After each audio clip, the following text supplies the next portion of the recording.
And welcome into Hoopsville, everybody. Hope you are enjoying your Thursday evening. We are on the air with our tournament preview. Lots to cover between now and the next 2 hours. We'll talk to plenty of guests, squeezing in a few in the first hour due to practices and team meetings and other associated meetings here on the show. That's how we will get it done, as it were. We hope you are enjoying it. We certainly appreciate you tuning in. If you have any questions for us or our guests, we love to tell you about our social media.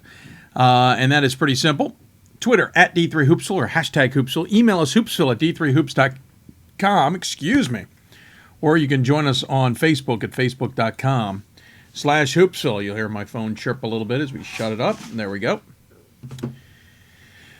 We have several guests on the line. I'm sure I'll be answering some of your questions as who you like or who do you think I might like in the NCAA tournament. And so you know how to get a hold of us via Twitter, email, and Facebook. Our guests will include Mike Miller from Messiah Women's Basketball. We'll also talk to Anita Howard from Salem College Women's Basketball from North Carolina. Talk to her about the getting ready for the NCAA tournament when they not necessarily have played a full schedule. I mean, they played a full schedule, but they are in the GSAC, and how does that impact them? Larry Anderson from MIT, once again, engineer, is dancing in March. We'll talk to him about their new MAC title and how he thinks the team can do in the NCAA tournament. We'll talk to Dan Krikorian, the assistant men's basketball coach at Chapman, about the team's trip to the Great Lakes and winning the SCIAC tournament. I should say trip to Texas, Dallas. I apologize. I'm confusing them with the other team from the SCIAC traveling to the Great Lakes in women's basketball. Speaking of women's basketball, we'll also talk to Kelly Thompson from Roger Williams, the Hawks, into the NCAA tournament. Talk to her about that opportunity for the program. So lots to cover here on Hoopsville this evening as we get ready. Just to give you an idea, I will be on the road with the show. We will be hitting the road tomorrow morning as I head to Virginia Wesleyan for the opening round of games. I'll actually be on the call for the Alvernia Wesley game as we assist with that broadcast. I will then be in attendance for the Virginia Wesleyan game against Johns Hopkins. We'll then probably be on the road up to Randolph-Macon for the second round game on Saturday, barring any needs of me required at Virginia Wesleyan on Saturday. But that is my plan. So Virginia Wesleyan on Friday, Randolph-Macon on Saturday. Back here for Hoopsville on Sunday evening. Some of you may ask where I might be next weekend. Don't ask. I have no idea. Way too early to say. I may not even be hitting the road. There's some things going on here in the Baltimore area that I may need to stay here for. So time will tell, as it were. There are 2 games getting going in Division III, and they include York of New York at Rhode Island College. That game about to be underway. We will keep an eye on that. And, of course, LaGrange at Center. We'll keep an eye on that game as well throughout the night here on the show. Aren't going to dwell too much on the brackets that are and have come out. Garnered a little bit more information on some of the hosting scenarios, and as one person pointed out, Scranton wasn't the only team screwed out of a hosting in the men's side. So was Richard Stockton, as 4 teams in the South region are hosting. 2 of them, or one of them's unavoidable in Texas, Dallas. Emory, we've had the argument is maybe unavoidable, but you think about it, if it went to Center, it would still be a South region host. So it begs the question, Randolph-Macon or Virginia Wesleyan, why both of them are still hosting. It just begs the question. I think it would have been a little bit more fair, as it were, to take one of the hosts from them and give it to either Stockton or Scranton. As one person pointed out, of the 8 teams in the Mid-Atlantic, only 1 is hosting. The 8 teams that made the tournament. Seems a little uneven, as it were. But that is water under the bridge, as it is. Tournament is ongoing. Bracket has not been changed. And as a result, we will keep an eye on what is going on throughout Division III basketball. As the week progresses, remember the women's side, we have 2 teams available. Our men's team, we have 2 going on tonight, and we will have 2 more coming up. or the rest of the thing is what I'm trying to say. The rest of it will all take off and get going here on tomorrow with women's and men's action. Center and LaGrange are underway. 16:52 in. LaGrange has a 7-4 lead. And 3 minutes into the action, it is York and Rhode Island College tied at 2. We'll keep you abreast of those as we continue to cover things here on Hoopsville. Again, if you have questions for us, tweet us at D3Hoopsville or hashtag Hoopsville. Email us, hoopsville at d3hoops.com, and Facebook us at facebook.com/Hoopsville. I have submitted my tournament predictions, and I will tell you right now, I have the DePaul women winning again. Say that 10 times fast. DePaul women winning again. And I have the Stevens Point men beating Cabrini in the championship game. Coin flip on that one, to be honest with you. But if I'm going to go with my top 25, I'm not going to be able to say Cabrini over Stevens Point. I got to go Stevens Point over Cabrini. I do have a few upsets in there. I'm sure I'll get all of those wrong. But that is how I have chosen my final four, by the way, on the men's side, I believe was Cabrini versus Williams, and I really hated the lower right. At one point, I had Randolph-Macon in there, too. Just felt weird. The whole lower right. I don't have anybody in there that I feel is a Final Four team, to be honest. Yet somebody's got to be a Final Four team. And I had Williams coming out of that against Cabrini, and I had Stevens Point taking on, I believe, WashU. Believe it or not, I went on a flyer, and it's maybe based on how I have my top 25. Well, top 25, that's not true, because I actually had St. Norbert behind Illinois Wesleyan. But I went on a flyer and said St. Norbert would beat Illinois Wesleyan. It's not based on anything. Anybody, don't read into it. It was one of those where I'm like, you know what, why not? Let's just pick it. I have all the confidence in the world in Illinois Wesleyan as a Final Four team. I think if they get past St. Norbert, they're the team to beat and should be in the Final Four. But considering I went for the upset and put St. Norbert in place of Illinois Wesleyan in that matchup, kind of lost my Final Four team there. Love to make the change, but it's 7:09 Eastern time and the bracket is underway. So I would be very happy if I'm wrong, but I just figured, why not? I'll just throw it in there. I like St. Norbert. I think they're pretty good. It's too bad they face Illinois Wesleyan potentially in the second round. And so I went for it. No rhyme or reason outside of that. And back to everything else, I do want to thank all of you for tuning in to the crazy 15 or so hours of broadcasting over 24 days. Or 24 hours over the weekend. Certainly appreciate all your support on that. We had a wonderful time. Be a little bit more ready for bracketology next time. I'll be assured of you. I can assure you of that. But I want to thank all of you for tuning in. Going to take a break earlier than we normally do, but that's because we have so many guests in the first hour. We got to sneak in before they go off to meetings, and it's not fair if we don't do so otherwise. So we're going to take a break. Coming up, Mike Miller from Messiah Women's Basketball will join us on the Hoopsville Hotline. You're listening to Hoopsville, presented by D3Hoops.com and the National Association of Basketball Coaches. Join us on Twitter at D3Hoopsville or hashtag Hoopsville. Also join us on email, hoopsville at D3Hoops.com, or on Facebook at Facebook.com/Hoopsville. More Hoopsville right after this. Something I discovered in myself is that if I have a goal, then I can accomplish it. It's a well-rounded experience. At a Division III school, you primarily a student athlete, so the school is really shaped around you developing yourself as a complete individual. It helps a lot that you have a family with your team that can guide you.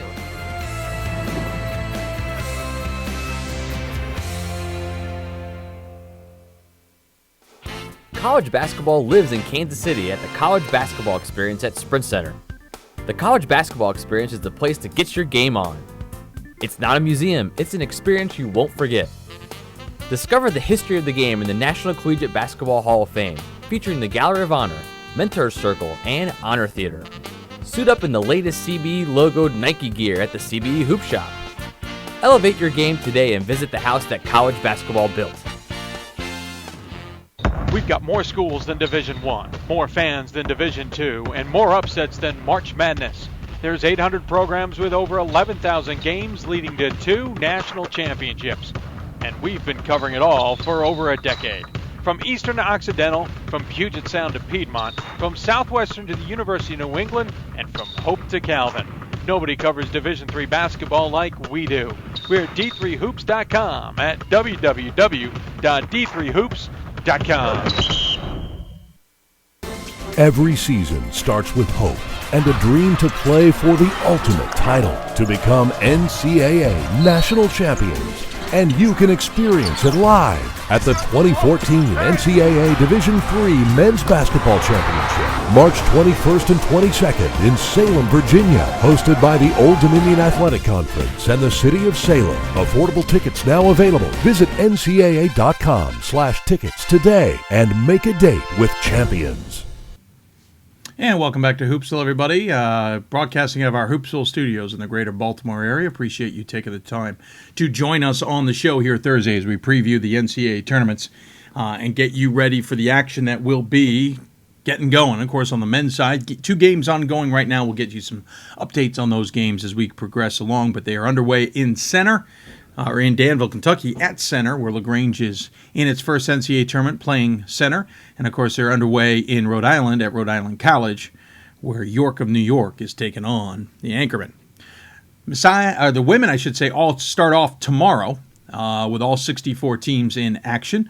And we're going to go to the Hoopsville Hotline, presented by the Division III Men's Basketball Championship Tournament in the city of Salem, Virginia, and talk to Messiah women's basketball coach Mike Miller. Team is 20-7 overall. They finished the conference 14-4, and then won the conference tournament 53-47 on the road at Lebanon Valley, and they will hit the road to go, or they are there, in Madison, New Jersey, a somewhat short drive in relative speaking.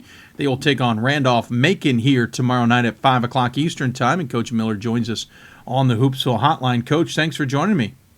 My pleasure. Great to be here. I appreciate you taking the time. I know you got a busy night, and as everybody does, as you get ready for this first game. This is a team that's almost a perennial favorite to make the NCAA tournament. You're always in the mix. I can't remember the last time you didn't win 20 games and didn't win less than 22. I'm sorry, 2011. You were 19-8. I guess I was glassing over that one.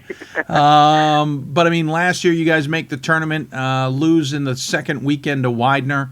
The year before that, you guys made it to the first weekend and lost to Mary Washington in the second round. You're familiar with these territories, as it were. Yeah, absolutely. Yeah, I mean, I would like to say we're built for this, but the coaching staff, we've been together for over 20 years, and we've been here a lot, so we get to really enjoy this. It's not new, so we're not kind of stressed by the situation. I think that helps the team relax as well. I was going to say, being familiar with the scenario certainly makes it easier. And as you point out, the team can kind of feed off of its coaches a little bit. I certainly don't want to say it's just another game in some senses, but you almost have to treat it that way, I would assume. Right, and yes, and every year and every team has a different culture, different feel. For this team, I mean, it is just another game in the sense that we're really loose. We're really excited about being here. There's a newness with our team. Every week we just keep playing better than the week before, and there's just a belief that we're going to go play our best and not really worry about the score. The season, 7 losses, as we pointed out. 4 of them came in a 5-game stretch in December. I'm sure you were glad when you turned the calendar over to 2014, as you lost to Lebanon Valley, Elizabethtown, then beat Hood, then lost to Chapman and Occidental on the road out west at the end of the 2013 campaign. You did lose to Stevenson on the road. I was at that game. Then you guys lost to Lebanon Valley by 14 in mid-February. But otherwise, you guys have seemed to be playing pretty well. You made up for that Stevenson loss by kind of blitzkrieging them the next time, and you obviously made up for the Lebanon Valley loss with a win at their place in the conference title. What has clicked in this second half, as it were, of the year? Yeah.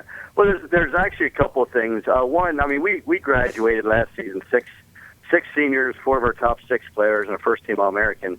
And it took us a little while to get our legs. And then on top of that, we had 5 injuries, and our 2 senior guards both were doing student teaching. And so it's an interesting thing. We didn't even have 10 in practice until about mid-December.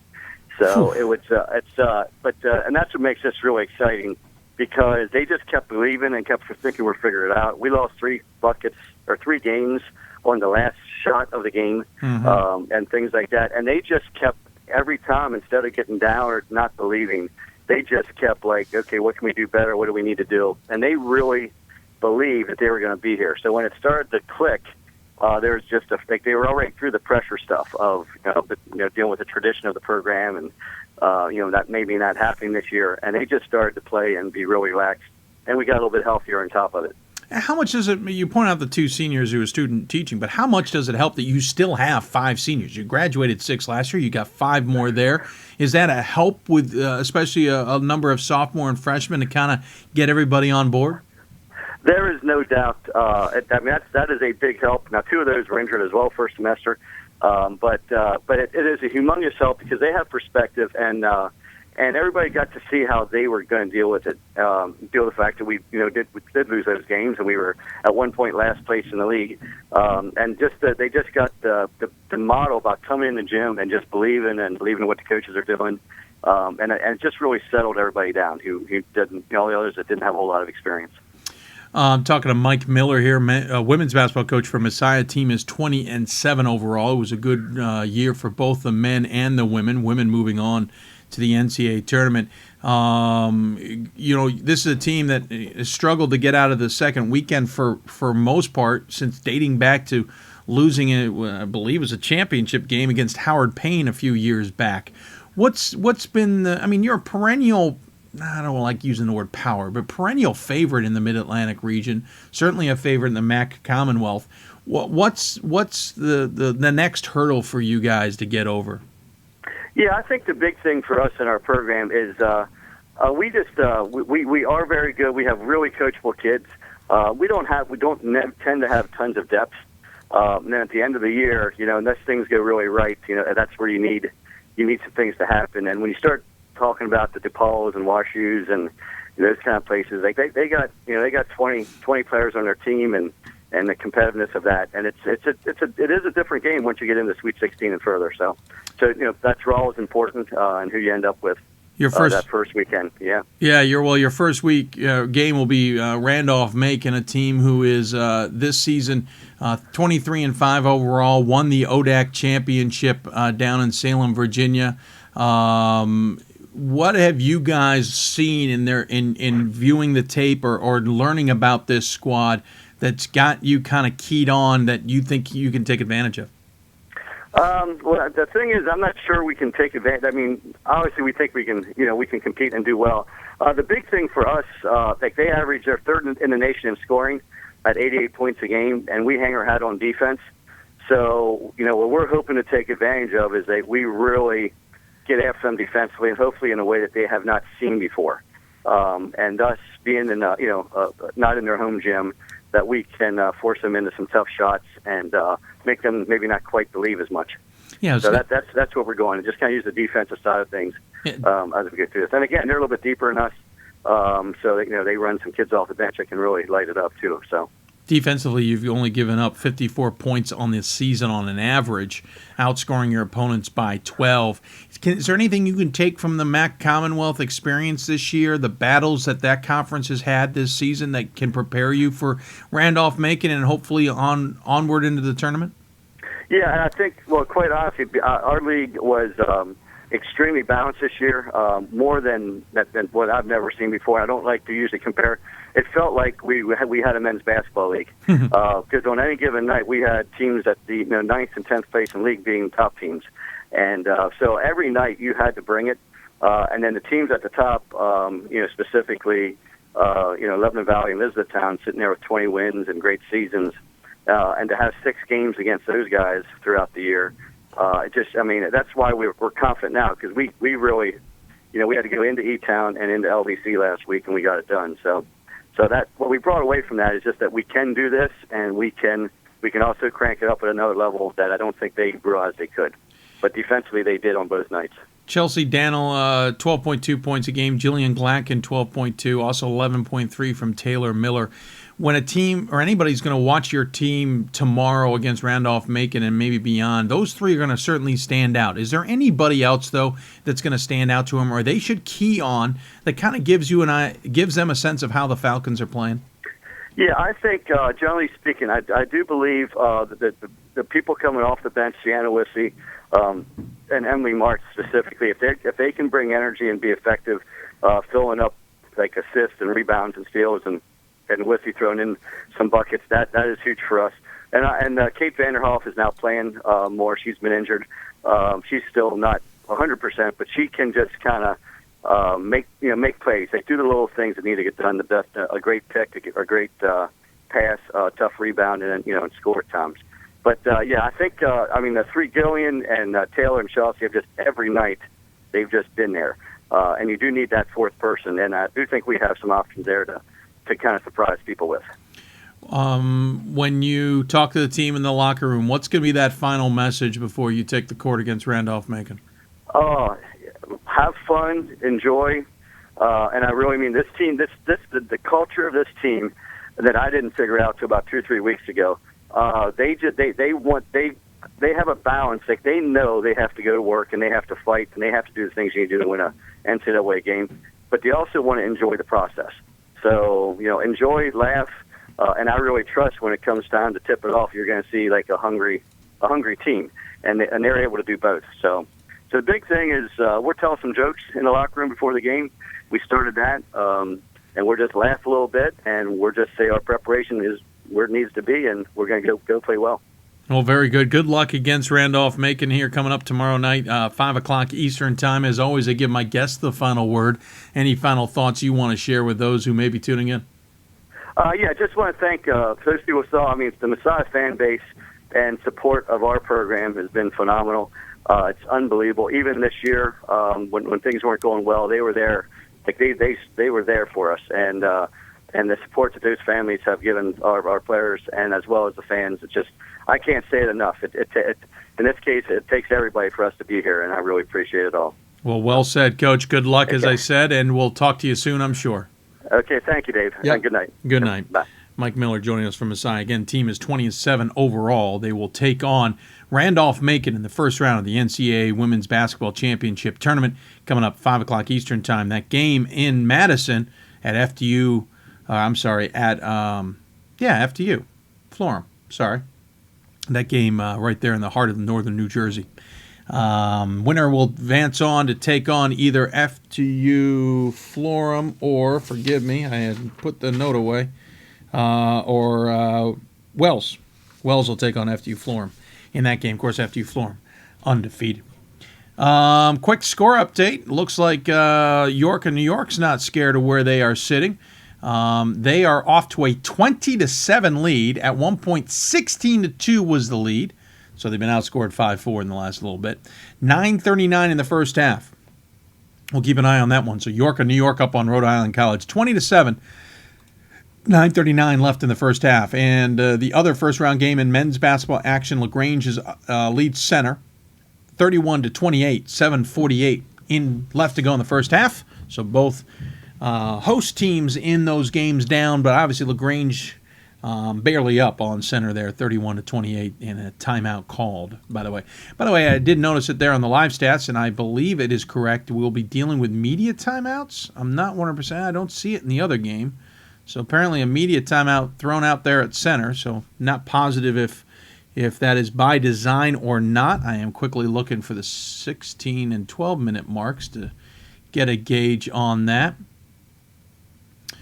I see media timeouts at center. Interesting. Don't know. I'm not watching if there's an actual media there or not for that, or they're just implementing them on in that game. I don't see them on the Rhode Island game, so I'm not sure exactly what that potentially could be. But we'll find out.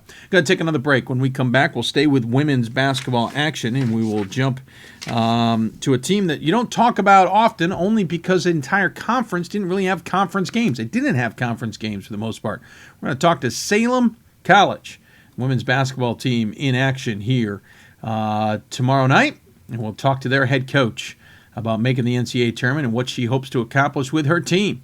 You're listening to Hoopsville, presented by D3Hoops.com and the National Association of Basketball Coaches. Tweet us at D3Hoopsville or hashtag Hoopsville. Email us Hoopsville at D3Hoops.com or on Facebook at Facebook.com/Hoopsville. More Hoopsville right after this. College basketball lives in Kansas City at the College Basketball Experience at Sprint Center. The College Basketball Experience is the place to get your game on. It's not a museum, it's an experience you won't forget. Discover the history of the game in the National Collegiate Basketball Hall of Fame, featuring the Gallery of Honor, Mentor Circle, and Honor Theater. Suit up in the latest CBE logoed Nike gear at the CBE Hoop Shop. Elevate your game today and visit the house that college basketball built. Something I discovered in myself is that if I have a goal, then I can accomplish it. It's a well-rounded experience. At a Division III school, you primarily a student athlete, so the school is really shaped around you developing yourself as a complete individual. It helps a lot that you have a family with your team that can guide you.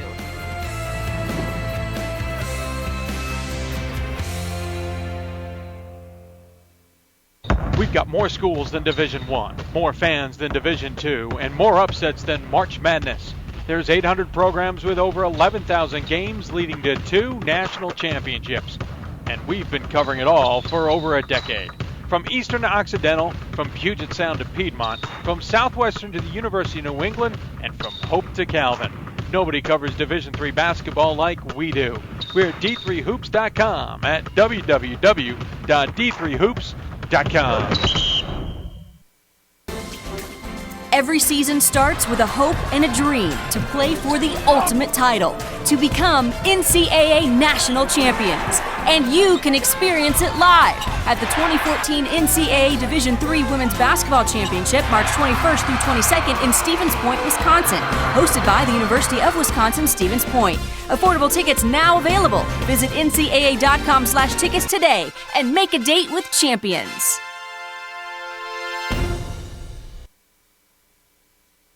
And welcome back to Hoopsville, everybody. Hope you're enjoying your Thursday evening as we get ready for NCAA tournament action. Of course, men's action started today with 2 games. Emory and Amherst will wait until Saturday to play.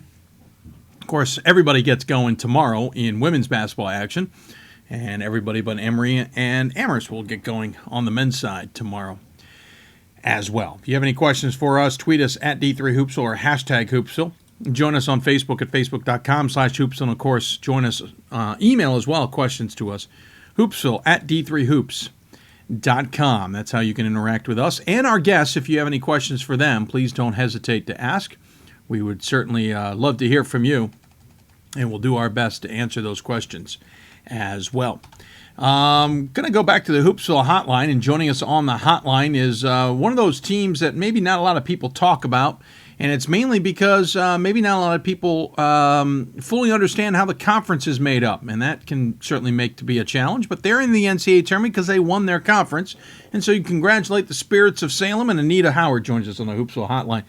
Sponsored by the Men's Basketball Championship Tournament in the city of Salem, Virginia. And Coach, first and foremost, congratulations on making the tournament. And welcome to March Madness.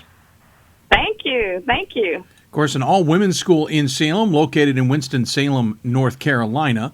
This is a team that has the unceremonious distinction of being able to play Thomas More tomorrow. We'll talk about that in just a minute. But, Coach, you're from the GSAC, but for the most part, you didn't play any GSAC members until you got to conference tournament action in Trinity, Texas. There you played Maine Presque Isle and beat them handily. You then beat Pine Manor by 10 in the championship game to make it to this point. What I find most interesting, though, is you went from February 9th to March 1st without playing a basketball game.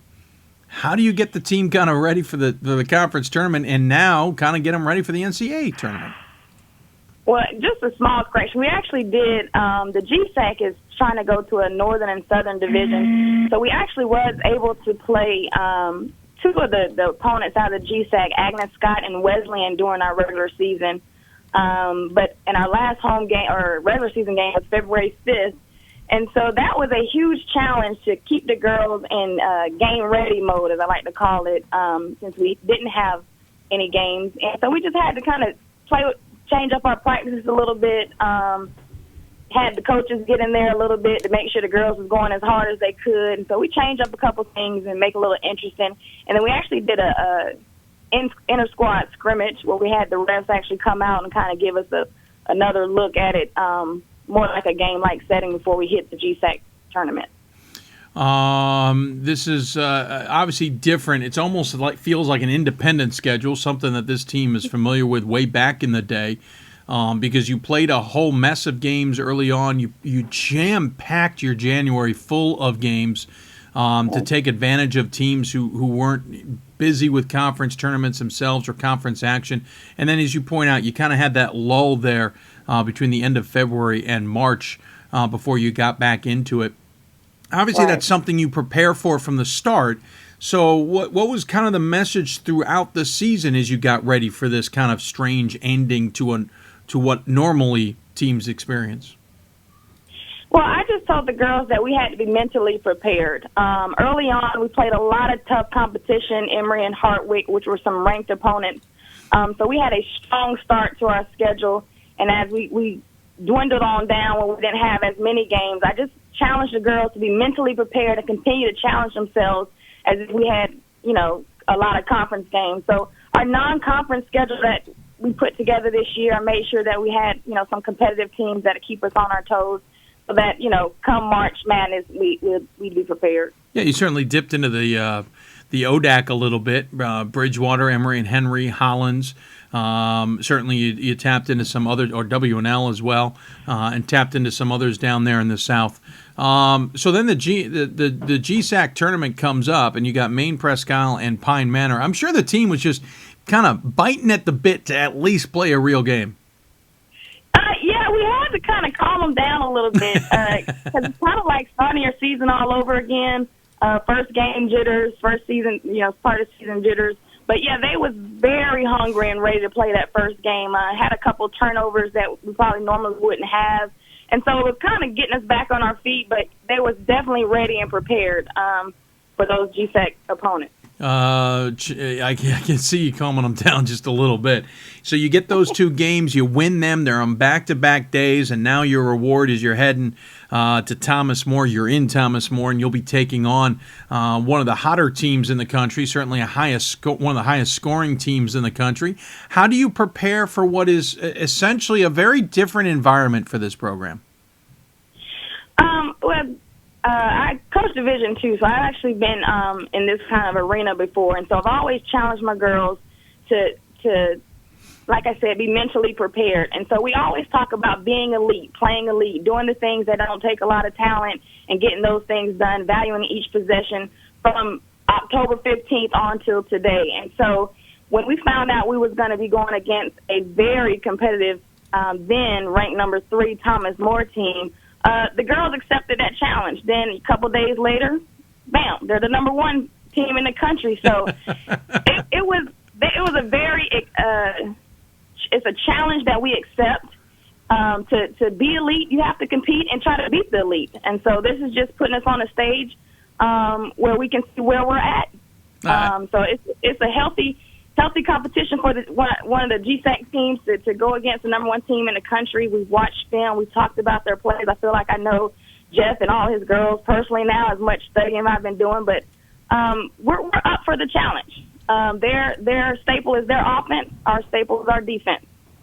I can just see the conversation. Oh, remember when we said number 3? Actually, it's number 1. It's completely different. Yeah. Terribly sorry about that oversight. As if number 3 wasn't enough. Yeah, right, exactly. As if 3 wasn't the most challenging thing. You mentioned coming from Division II. This is your first year in charge of Salem's women's team. Your background certainly is a wealth of experience. You played Georgia high school ball. You were Player of the Year in '98.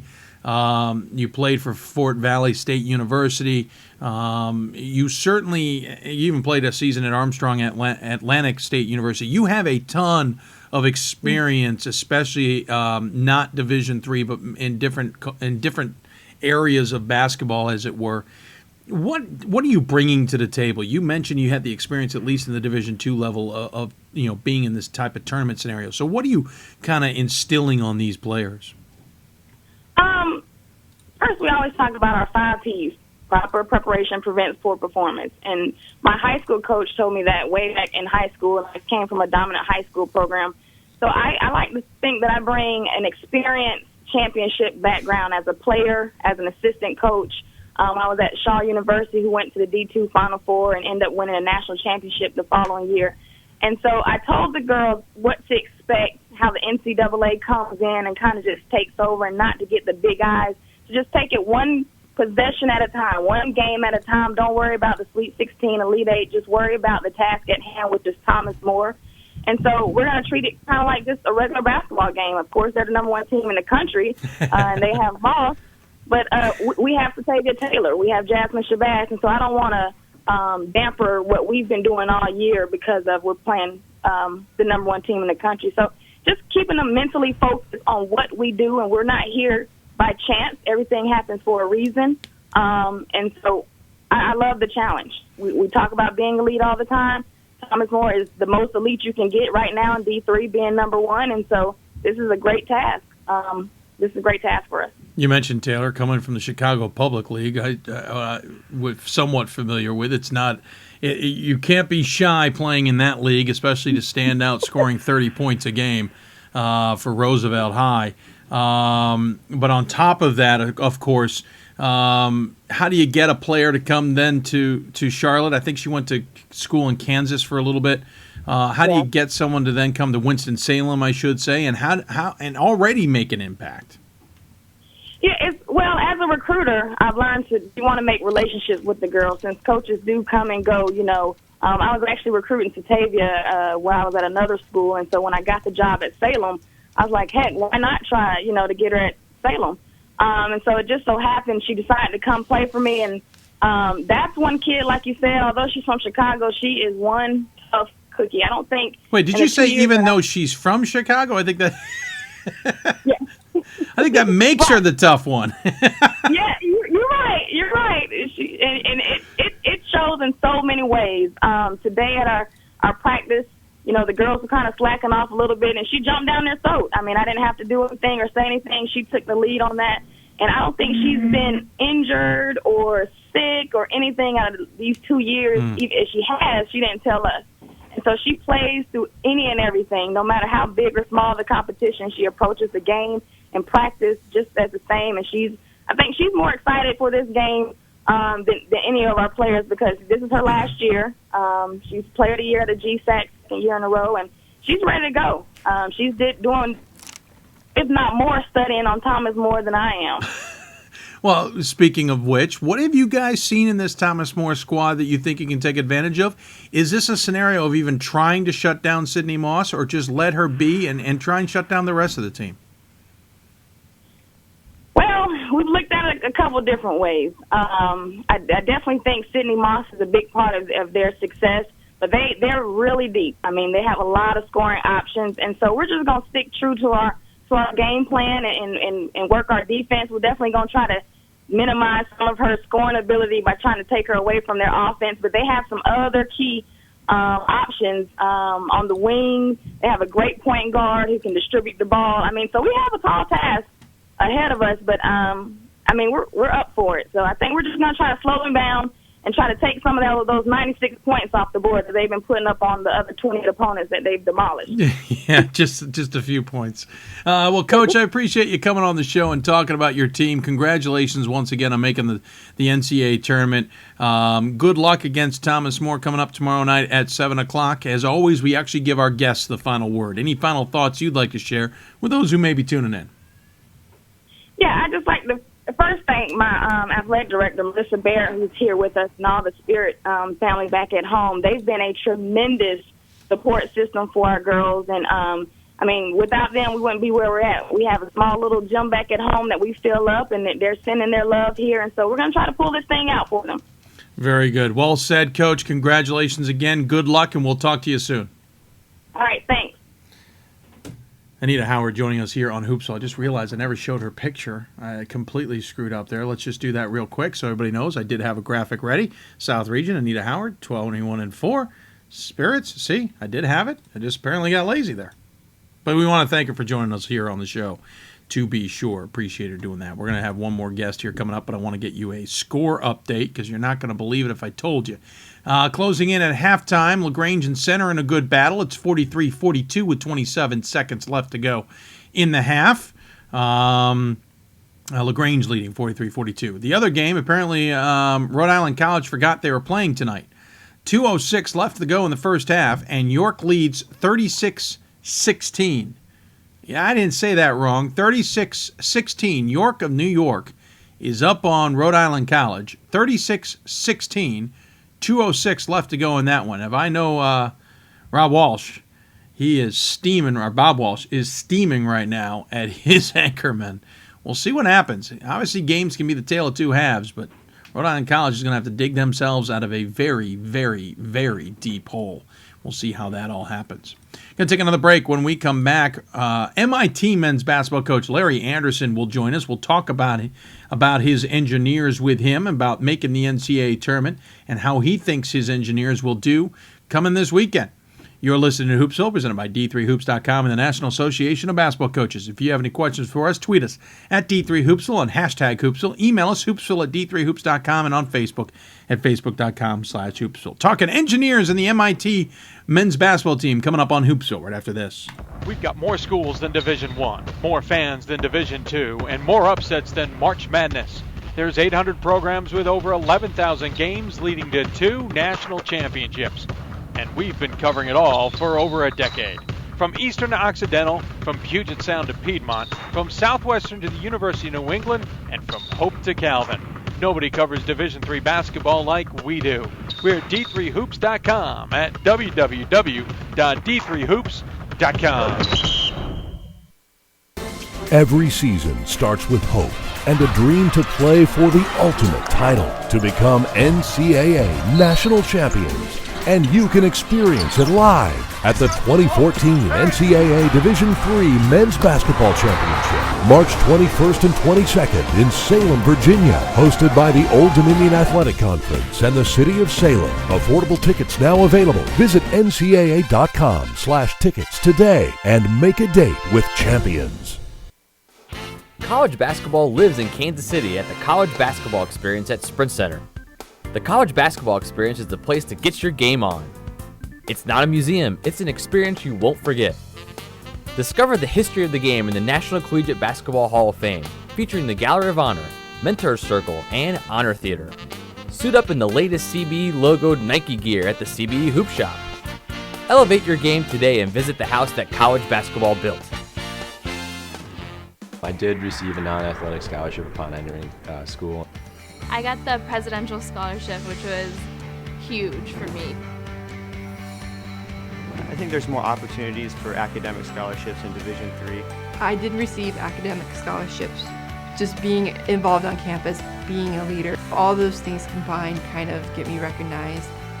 It's a great experience for me.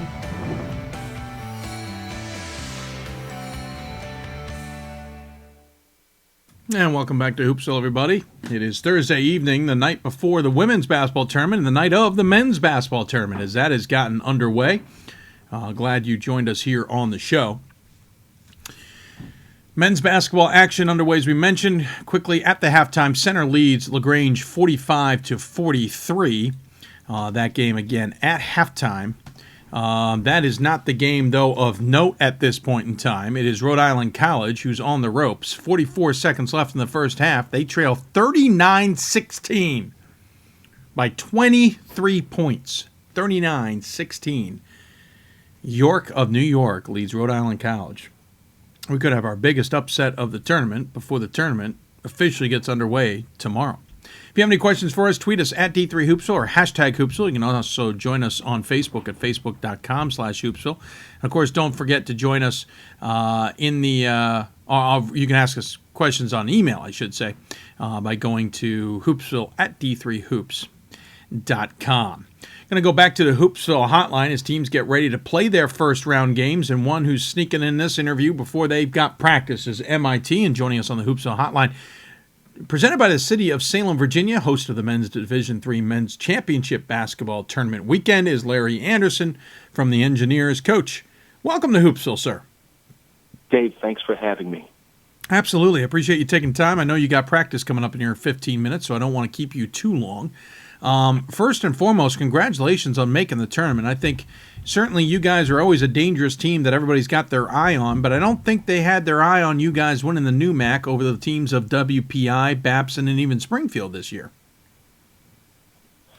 Well, the NEWMAC has been a tough conference for a number of years right now, and I'm just glad it's getting a little bit of national recognition. As you probably already know, we have 4 teams in from our league, and we were very pleased with how our kids played last weekend, and the tournament is always tough, and I think any one of the teams in our tournament could have actually won that. We just kind of got hot at the right time.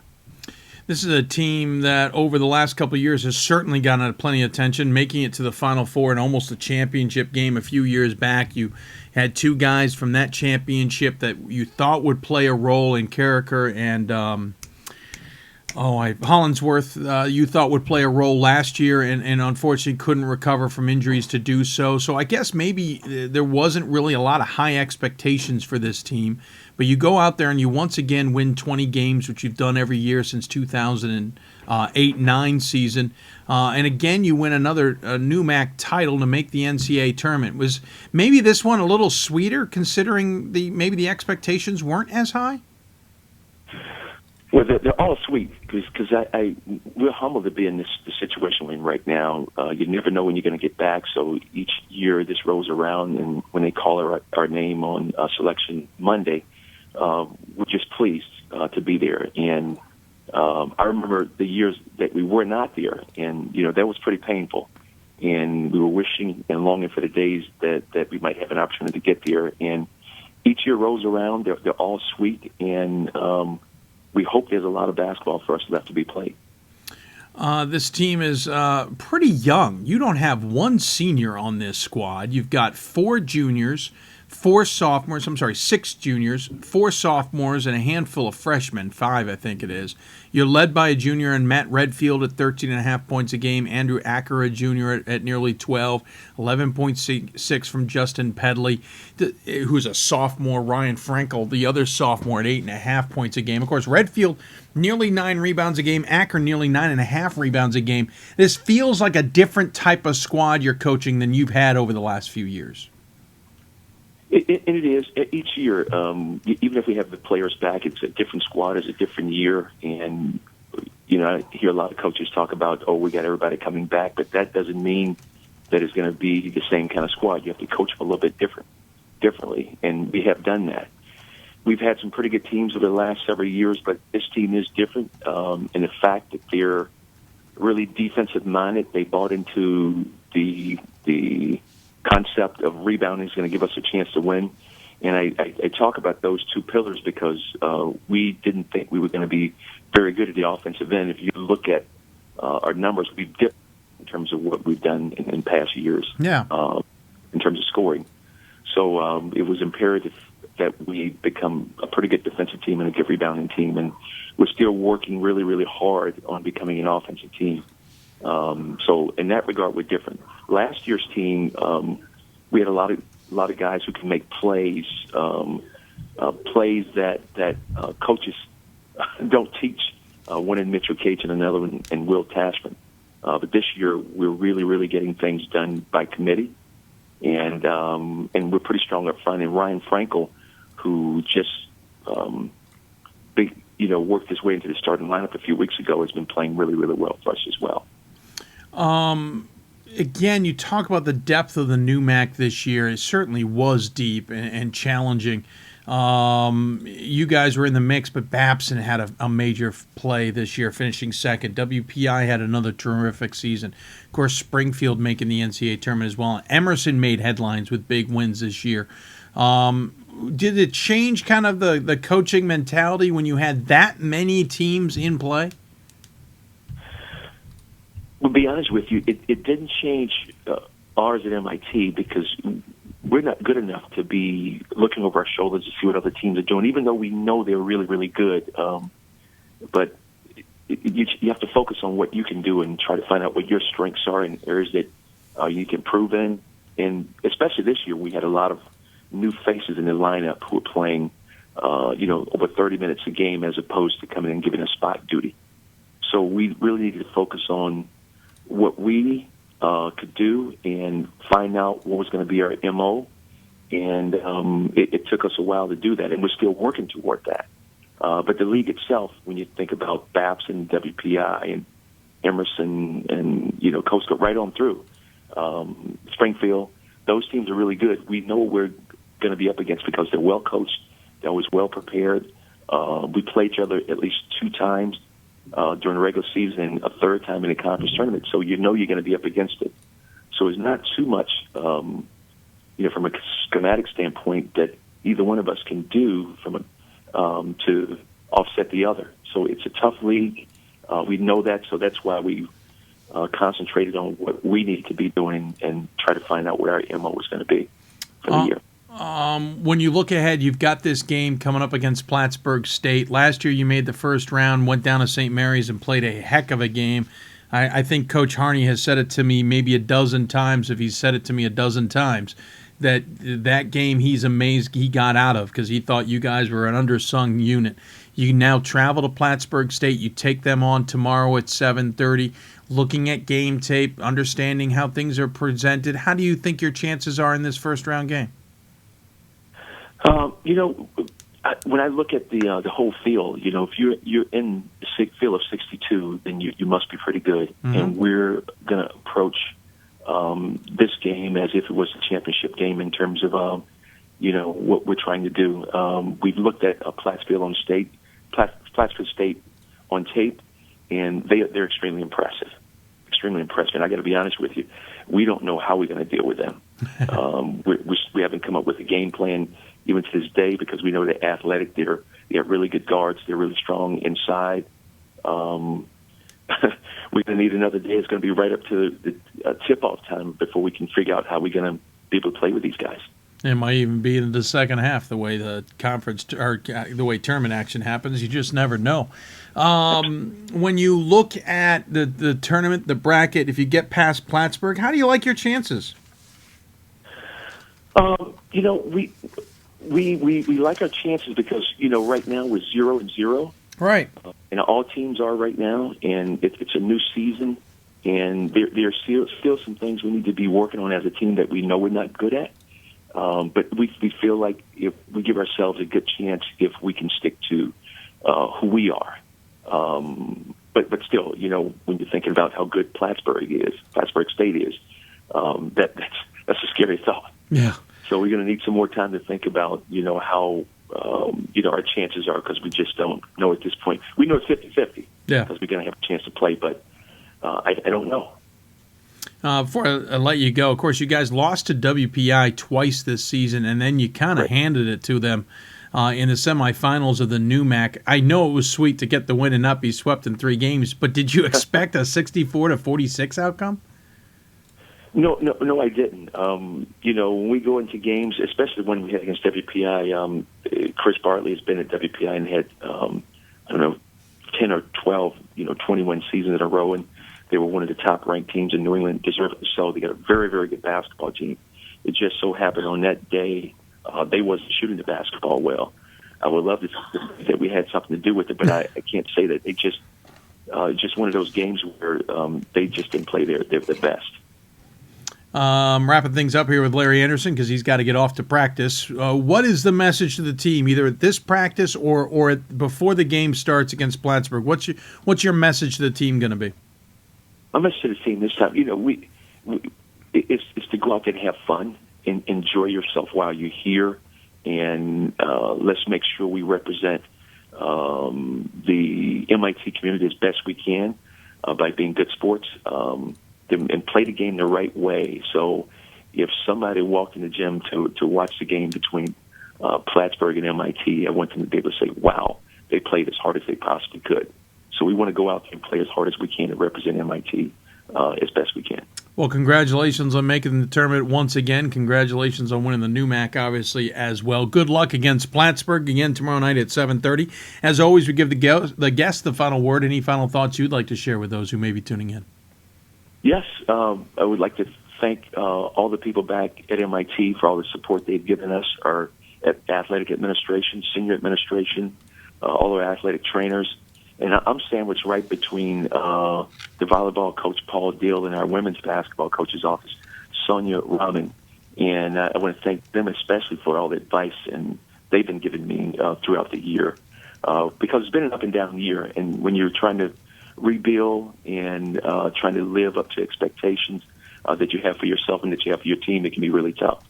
And I'd like to just thank all those people for supporting us throughout the regular season, and I hope they stick with us here in postseason. Yeah, I'm sure they will.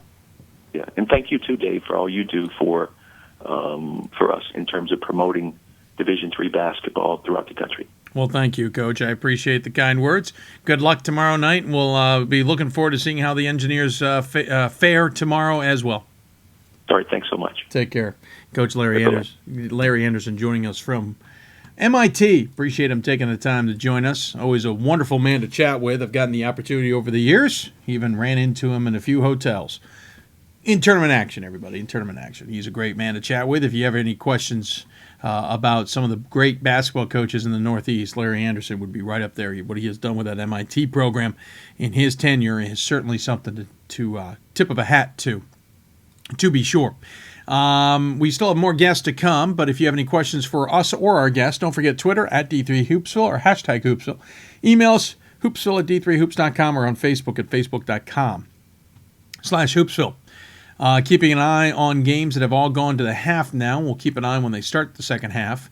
Bob Walsh will probably be saying a few choice words to his anchorman as they trail York of New York 39-18. This is a York team that defeated Staten Island in the championship game of the CUNYAC and is apparently showing its worth right now through 20 minutes of basketball. There are still 20 minutes to go.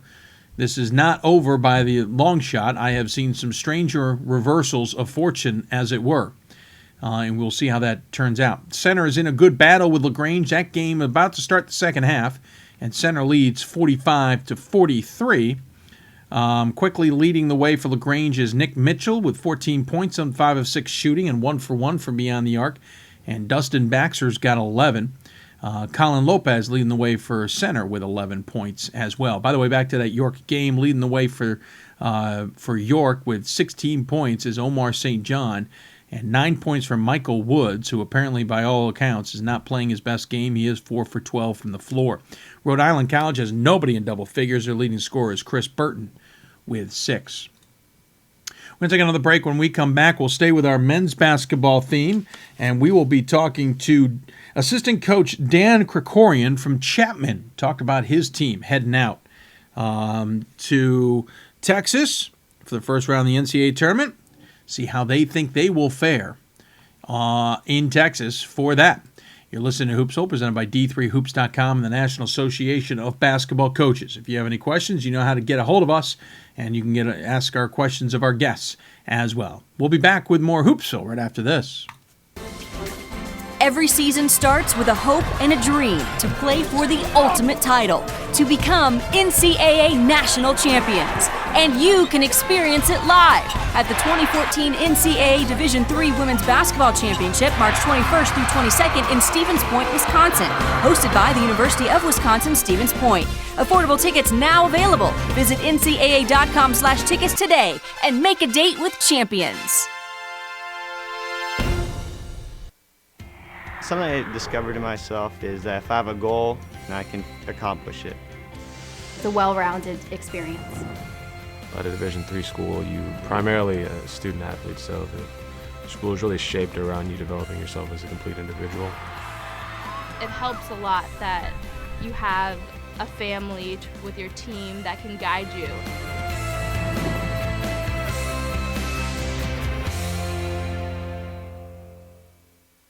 We've got more schools than Division I, more fans than Division II, and more upsets than March Madness. There's 800 programs with over 11,000 games leading to 2 national championships. And we've been covering it all for over a decade. From Eastern to Occidental, from Puget Sound to Piedmont, from Southwestern to the University of New England, and from Hope to Calvin. Nobody covers Division III basketball like we do. We're at D3Hoops.com at www.d3hoops.com. College basketball lives in Kansas City at the College Basketball Experience at Sprint Center. The College Basketball Experience is the place to get your game on. It's not a museum, it's an experience you won't forget. Discover the history of the game in the National Collegiate Basketball Hall of Fame, featuring the Gallery of Honor, Mentor Circle, and Honor Theater. Suit up in the latest CBE logoed Nike gear at the CBE Hoop Shop. Elevate your game today and visit the house that college basketball built.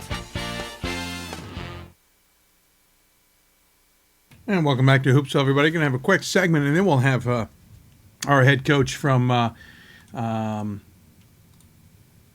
Chapman on. We're just going to do a quick segment, answer some of your questions. Remember, games start tomorrow, either 5, 5:30, or 6. Primarily 5 and 5:30 across the board in Division III basketball, local time, of course. Some games are going at 5 and 7:30, for example. Some teams are splitting the gyms. There's a talk that apparently at Stevens Point men are splitting the gym, which I find a little strange considering the Quantum Center is rather large, but I have not researched it as of yet. We have 2 games that are underway, both start in the second half. It is 55-51. LaGrange up on center, 16:47 into the first half there, and the second half has not started on the other game that everybody's got their eye on, to be sure. We'll keep an eye on those 2 games throughout the game here, or throughout the show here as well. If you have any questions for us, tweet us at D3Hoopsville or hashtag us at Hoopsville. Hashtag Hoopsville is what I'm trying to say. Email us hoopsville at d3hoops.com or join us on Twitter or on Facebook, Facebook, D3Hoops. All right, let me try that again. Facebook at facebook.com/Hoopsville. At D3Hoopsville is your Twitter. Hashtag is your Twitter. Hoopsville at D3Hoops.com is what I'm trying to say before I can't figure out how to keep going.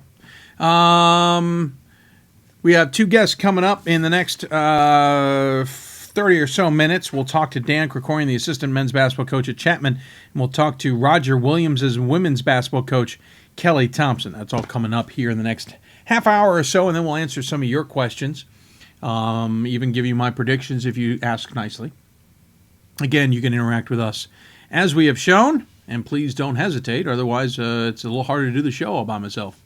I will again be at Virginia Wesleyan this weekend. I'll be going down, leaving tomorrow morning and heading down. I'll be on the call for the Alvernia Wesley game, which is at 5:30 Eastern Time. Be on the call with John King for that. And then I'll be in attendance for the second game, Virginia Wesleyan versus Johns Hopkins. That game at 7:30 scheduled. And then Saturday, my plan is to head to Randolph-Macon for the second round game at Macon. Of course, if I am needed in Virginia Wesleyan for any reason, that plan may change. We will see. Who do you like in the St. Thomas versus Augustana game? Seems pretty even. Yeah, it does seem even. And I think I took Augustana in that one. Let me double check my bracket to make sure I'm not losing my mind. Where is it? Can't seem to find the game. It's probably staring me right there. It is. Yeah, I did take Augustana. And the only reason I took Augustana, to be honest with you, was as much as I like St. Thomas, and I do not have Augustana in my top 25, I just don't like how St. Thomas has played the last couple of weeks. Just in the game against St. Olaf, just did not impress me. I know I'm kind of, I should stick with my top 25, as it were. But something just tells me something's amiss there. That game is at Whitewater, correct? Yep. So I'm leaning towards Augustana in that one. That being said, I don't think either team gets past Whitewater into the Sweet 16, unfortunately. I think that's a tough draw for both. But I got Augustana in that one. And there's something about Augustana I think is a sleeping giant against St. Thomas. And I just don't like the way St. Thomas is playing right now. Could be dead wrong. I've been dead wrong before and completely missed these things in the past. So certainly don't take my word for it, but you never know. Hey, things are getting worse for Rhode Island College. Coming out of the half, trailing 39-18. They are now losing the second half 7-2 and trail 46-20. Bob Walsh's conversation at halftime, whatever it was, apparently is not working as York has its biggest lead of the game, 46-20. York is shooting 50% from the floor at 16 of 32. They are 3 for 7 from beyond the arc. Rhode Island College is 23.5% from the floor, 9 for 38. And they've got to be in desperation mode because they are 1 for 15 from beyond the arc, 6.7% from beyond the arc. York might be playing well, but Rhode Island College is shooting horrifically. I emphasize the word horrifically. We'll keep an eye on that game. We'll take another break. When we come back, Chapman's assistant men's basketball coach will join us here on Hoopsville. We'll talk to him about his team's chances in the NCAA tournament. You're listening to Hoopsville, presented by D3Hoops.com, the National Association of Basketball Coaches. We'll be back with more Hoopsville right after that. Division III allows you to give yourself to other things. Having that free time allows me to pursue the things that I want to pursue. Division III athletics affords students the opportunity to, engage in the other interests in their campus and in their lives outside of that sport. It allows you to just be able to do everything you want to do. I wouldn't change it for the world.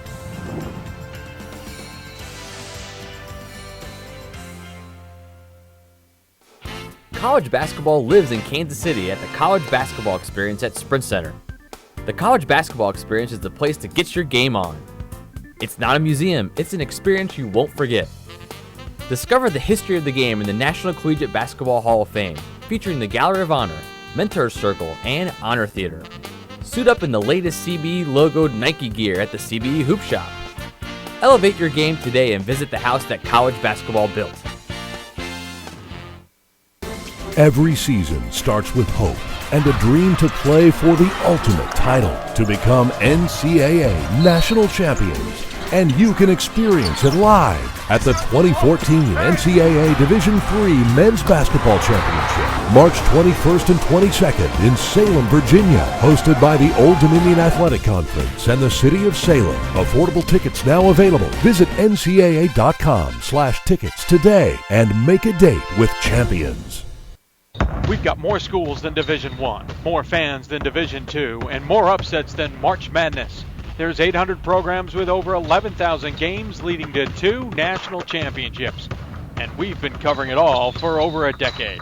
From Eastern to Occidental, from Puget Sound to Piedmont, from Southwestern to the University of New England, and from Hope to Calvin. Nobody covers Division III basketball like we do. We're at D3Hoops.com at www.D3Hoops.com.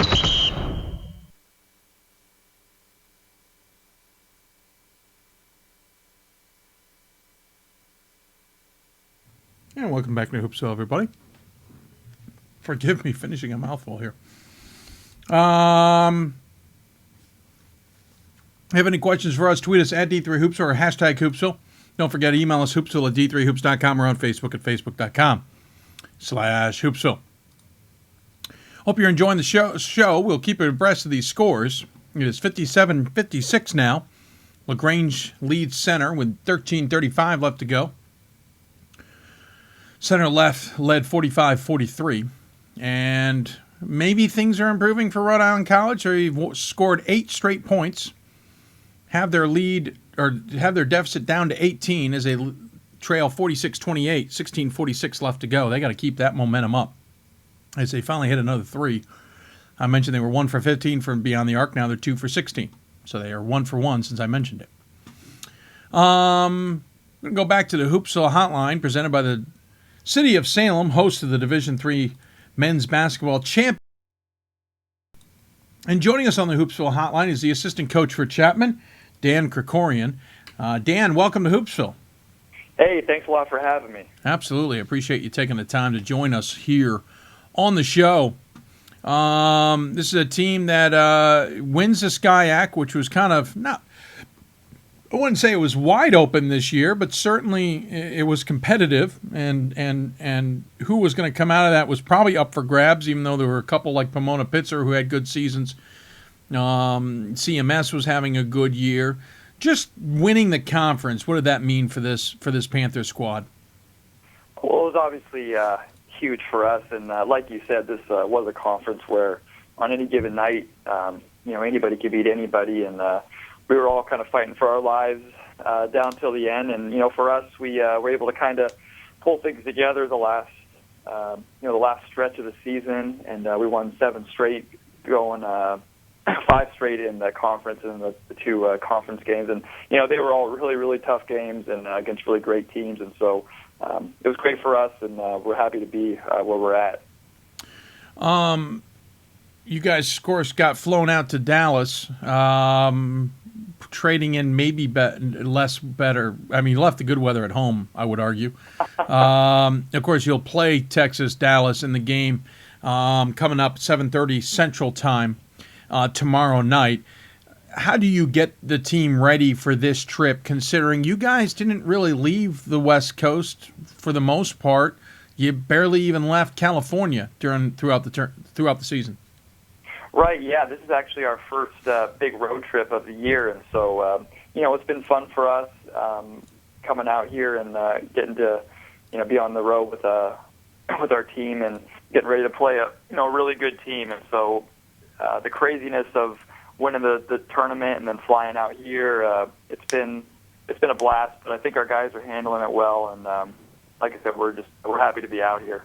Of course, you're in your first year as assistant coach there, but you played for Coach Bukowski there at Chapman. What does this mean for the program, especially from your point of view as one who's certainly seen it up close? Well, yeah, it's so special, and for us, it was our first SCIAC Conference Championship. We were independent for so many years. All the years where I played, we were independent, so we were always crossing our fingers on Selection Sunday or whatnot. And so it was a little bit nicer to be able to, to win it outright and know that we're in, as opposed to just sitting there waiting. And so it's really great. It's great for the program, and it's really fun for me to be a part of it after a player and now as a coach. It's just it's a nice full circle. I was going to say the fact that you guys won the conference stands out because you have been that independent until a couple of years ago. When you finally, were allowed to join the SCIAC. So I know winning this means a lot. Getting the NCAA tournament was a little less, or a little bit maybe more difficult, considering you had to win the conference in some capacity. What kind of knowledge do you give this team on playing in the NCAA tournament? What kind of knowledge do you give them of the experience of getting ready for these kinds of games? Well, I think it's the excitement of being here and being in a tournament is undeniable for our guys, and so we don't try to downplay it. But I think it's just always we're just focusing on us and how we prepare and how we play and what we do, and trying to not let all the other factors of where we're playing and who we're playing. I mean, obviously those are important, but we're trying to more or less just keep ourselves going in the right direction, and that's how we've been preparing this whole week for this game coming up tomorrow night. This is a team that you look at the roster, you got 2 seniors, so you've got a lot of youth on the squad, a whole mess of juniors. Certainly this is the kind of experience that will garner well to next year. You're led by a junior in Colin, is it Zarznik? Colin Zaversnik. Zaversnik. Yeah. That's a lot easier to say than the mouthful I gave. 18.5 points a game, nearly 4 rebounds a game. Taylor Hamask. This is ridiculous. I can't blow it worse or harder if I could. Taylor Hamasaki. See, that's a lot easier to say when you just stare at it for a minute. Yeah. Taylor Hamasaki. We figure the guys with the harder last names are harder to scout. So that's apparently, the worst. The next thing you're going to tell me is that their uniforms are the same. The numbers are the same colors as the uniforms with like a black line in them. And he's got 18 points a game. He's hauling down about 3 rebounds a game. Of course, a big rebounding guy is Nick Dragovich. Yep. See, I was over trying that time. 7 rebounds a game, 10.5 points. John Joyce. Thank you, John Joyce. 9.3 points a game. Garrett James at 7.3. You seem to have a lot of scoring options. Those 5 alone account for, probably 3/4 of the points, give or take. Is that a fair assessment? Is it kind of that core nucleus? Those are the starting 5, after all. Yes, those are the starting 5, and those guys do a bulk of our scoring, and we've got some guys coming off the bench that give us great minutes. But Zaversnik and Hamasaki have had really great years being able to score the basketball and kind of create offense for us in tough situations. They're big shot makers, and they've just had a great year. And then Joyce and Dragovich have been really great for us down the stretch, giving us some bulk inside. And Garrett James, is a great facilitator and kind of makes the whole thing work with his ability to pass the ball and get us into our offense, and really just a tough point guard. So on any given night, all those guys can have their night, like our Kowloon championship game. I believe four of those guys were in double figures, and so when we do that, we like our chances. Well, you've already looked ahead. Well, Kowloon, by the way, winning that game by 28. Glad to make that nice and close for the viewing public. Of course, you guys take on Texas Dallas here coming up. A pretty experienced team. Of course, the game in Dallas. What have you guys, for starters, your week's been a little bit truncated in getting out to Dallas. But what have you guys seen on tape that you like? How do you think you match up with them? Well, they're really good, and so you watch the film and you just say, "Wow, that's a really good team." And so we have a lot of respect for them, and we're preparing as best we can for all the stuff that they do and who they are personnel wise, and we know it's going to be a great matchup going in there. So we've got a lot of respect for them, and you look at them and they've got a really experienced team with a lot of great guard play and big men that can shoot it and great rebounding, and they're just a good team all over. So we've got a lot of stuff that we've obviously got to prepare for and try to handle, and so we'll see how we do tomorrow night. Is this a team that you guys can beat? Well, we'd like to think we can definitely win every game. Yeah, so we feel like if we play how we've been playing the last 7 games, that we will definitely have a chance to win it, and we believe in ourselves. So I would say but they are a great team, no doubt. Dan Krikorian, assistant coach for Chapman, 18-9. They will take on Texas Dallas, as we mentioned, coming up here in the first round. What's this mean for this Chapman school? What does it mean for the area for you guys to be in this tournament? And if I'm not mistaken, the women in there too? Yes, the women. Yeah, that's what I thought. Yeah, it was an unbelievable weekend for the university. We were the 3 seed in our conference tournament. The women were the 1 seed. We both won our semifinal games, but with Kowloon upsetting Claremont, we both hosted the championship games on Saturday night at Chapman, and so you had back-to-back championship games at Chapman University. And unfortunately, the women lost, but they did get an at-large bid. Right. The tournament. So it was a really great weekend for the university and for the community, and the atmosphere was unbelievable. And so there's a lot of excitement around campus right now, and a lot of people that have been really great and supported us all year. So it's nice to have that outcome for us. Well, I appreciate you coming on the show. Congratulations to Chapman on both the men's and women's side, especially your team and the men taking on Texas Dallas tomorrow. Again, 7:30 Central Time in the first round of the NCAA tournament. As always, I give our guests the final word. Any final thoughts you want to share with those who may be tuning in? Well, I just really appreciate you having me on, and you got a great show. I've followed all season, so thanks for having me. Well, thank you. I appreciate the kind words. Good luck tomorrow night, and we will look forward to chatting with you soon. All right. Thanks a lot. Dan Krikorian and joining us here on Hoopsville. Appreciate him taking the time to do that. News is not getting any better out in Rhode Island. If you're keeping track of that game, well, it's getting a little bit better. They've cut into the lead. They now trail 52-35 with 11:54 to go. So they trail by 17 with 12 minutes left to go in the game. Does Rhode Island, though they're starting to shoot from the floor a little bit better. They're shooting 31% instead of 23%. Since we gave you the 1 for 15 line, they are 2 for 4 from beyond the arc. Maybe they're starting to heat up here. York has certainly cooled down. They are 19 for 43 now at 44% from the floor. We'll keep an eye on this one. Certainly a lot to play in the game, but York with a sizable lead. Remember, they led 39-18 at the end of the half. They got up by as many as 26. Their lead down to now 17. We'll keep an eye on that one. The winner of that will take on Amherst on Saturday. The winner of LaGrange versus Center will take on Emory on Saturday in Atlanta. LaGrange, the Georgian team, is leading Center 62-61, 8:42 left to go there in the second half as well. So we'll keep an eye on all of those games as we move along. Going to take another break. When we come back, we're going to switch back to some women's basketball action.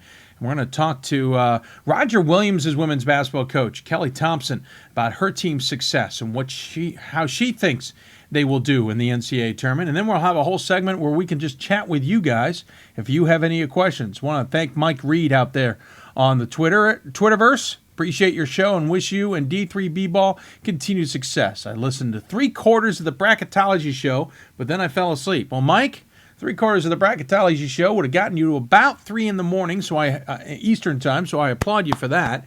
We were on until about 4:30, so don't hang your head for that. It's incredible that you got that far. Have any questions for us or our guests? Tweet us at D3Hoopsville or hashtag Hoopsville. Email us, hoopsville at d3hoops.com, or on Facebook at facebook.com/Hoopsville. We'll talk women's basketball with Roger Williams and the Hawks coming up on Hoopsville right after this. Something I discovered in myself is that if I have a goal, then I can accomplish it. It's a well-rounded experience. At a Division III school, you primarily a student athlete, so the school is really shaped around you developing yourself as a complete individual.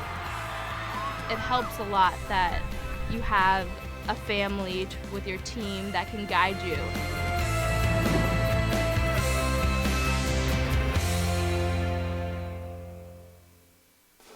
College basketball lives in Kansas City at the College Basketball Experience at Sprint Center. The College Basketball Experience is the place to get your game on. It's not a museum, it's an experience you won't forget. Discover the history of the game in the National Collegiate Basketball Hall of Fame, featuring the Gallery of Honor, Mentor Circle, and Honor Theater. Suit up in the latest CBE logoed Nike gear at the CBE Hoop Shop. Elevate your game today and visit the house that college basketball built. We've got more schools than Division I, more fans than Division II, and more upsets than March Madness. There's 800 programs with over 11,000 games leading to 2 national championships. And we've been covering it all for over a decade.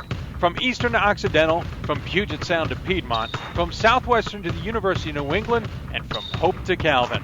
Nobody covers Division III basketball like we do. We're at d3hoops.com at www.d3hoops.com. Every season starts with hope and a dream to play for the ultimate title, to become NCAA national champions. And you can experience it live at the 2014 NCAA Division III Men's Basketball Championship, March 21st and 22nd in Salem, Virginia, hosted by the Old Dominion Athletic Conference and the City of Salem. Affordable tickets now available. Visit ncaa.com/tickets today and make a date with champions.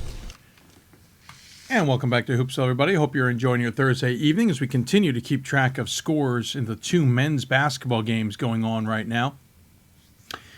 LaGrange still holding on to a 1-point lead on center with 6:53 left to go in that one. And they're trying, is Rhode Island College, trying to claw back into it. They trail now by 18, 53-35. Anchor men's opportunity to get to the second round, almost routine, is starting to look unfavorable as they are struggling against York. They are shooting 30% from the floor, which has improved, but 15% from beyond the arc. Though York is cooling off at the field. We'll see if that has an impact. 10:44 left. You can only hope if you're an Anchorman fan.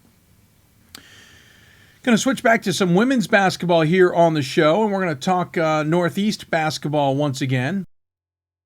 And it's playing pretty good as of this point, and maybe a little bit under the radar, as it were. And joining us on the Hoopsville Hotline is Roger Williams, as women's basketball coach, Kelly Thompson. Hoopsville Hotline presented by the Division III Men's Basketball Championship Tournament in the city of Salem, Virginia. And Kelly Thompson joins us on the Hoopsville. Thanks so much for having me, Dave. I'm really happy to be part of the show. Well, thank you for agreeing to be on, especially as you get ready for your next foe, as it were. Roger Williams, the Hawks making the NCAA tournament, winning the at-large bid, 22-6 on the season. By all definitions, a terrific season. Of course, you'll take on Plattsburgh State in the games north of you up there in Bowdoin in Maine. At least I hope the weather's holding for you. Yeah, it's pretty cold up here. You know, we just left dinner and everybody walked on and said, okay, welcome to Maine. Yeah, exactly. It's been cold up there. Yeah. Yeah, but no, we're just so excited to be part of this at all. I mean, I didn't care if we had to drive to New Mexico to play a game. I was just excited to be part of this at this point. Really, drive to New Mexico? That was your best option? There's better options, Coach. The first time in, you're excited to go anywhere. Yeah, true. You won the Triple C conference, as we call it, the Colonial. No, I never get it right. So I'll do Commonwealth. There we go. Commonwealth Coach Conference. I always want to call it Colonial for some reason. 22-6, best season I think ever, without pulling it up in front of me. You won. You got to the semifinal game against New England, who certainly had a terrific season this year, and lost by 11 and got the at-large bid. So just the fact you got the at-large bid must hang and have just another bit of resonance to it. Oh, without a doubt. I mean, if you had asked me if the first time we ever went to the tournament was going to be on an at-large bid, I'm not sure that I would have agreed with you. I mean, it's obviously very difficult to get one of those slots, and especially in our region, which is so strong. And we just kept plugging along, and, we won some really critical games early on in our season, which I think helped us, kind of sneak into the regional rankings, and then, did well in conference. So it's really a tribute to our body of work that we got into the tournament at all, and I think it's a great step, and it shows a lot to our players who have never gone through this, about what this whole process is about. And, we've been talking about you got to play every single game. Every game is important, and now they're understanding why that is the case. So, I'm excited to have gotten that at-large bid. Yeah, I mean, the at-large bid has a kind of another element to it, in the sense that you were good enough, even if you didn't win the conference. You're in your fourth season there. You've certainly have already turned the program in the right direction. This is a program that never seemed to be above 500, but in your years there, it's now been 14-12, then 19-9. I should say 16-10, 14-12, 9-9, and now 22-6. What's been the key to your success? Well, you don't have good coaches without good players and good assistants. So I really lucked out when I took this job, because I had, a team of players that were just really hungry to be coached. They were eager to just do anything that I asked of them that first year, and they really bought in. And, it's been a building process ever since. And I think, I've been really lucky to have very good players over the years, and we're seeing kind of the final piece of that with our two seniors this year. I mean, they're just Ari Renwick and Caitlin Beauvais just having fantastic seasons. And, when you have good players, it really makes your job a lot easier as a coach. This is somewhat of a young team.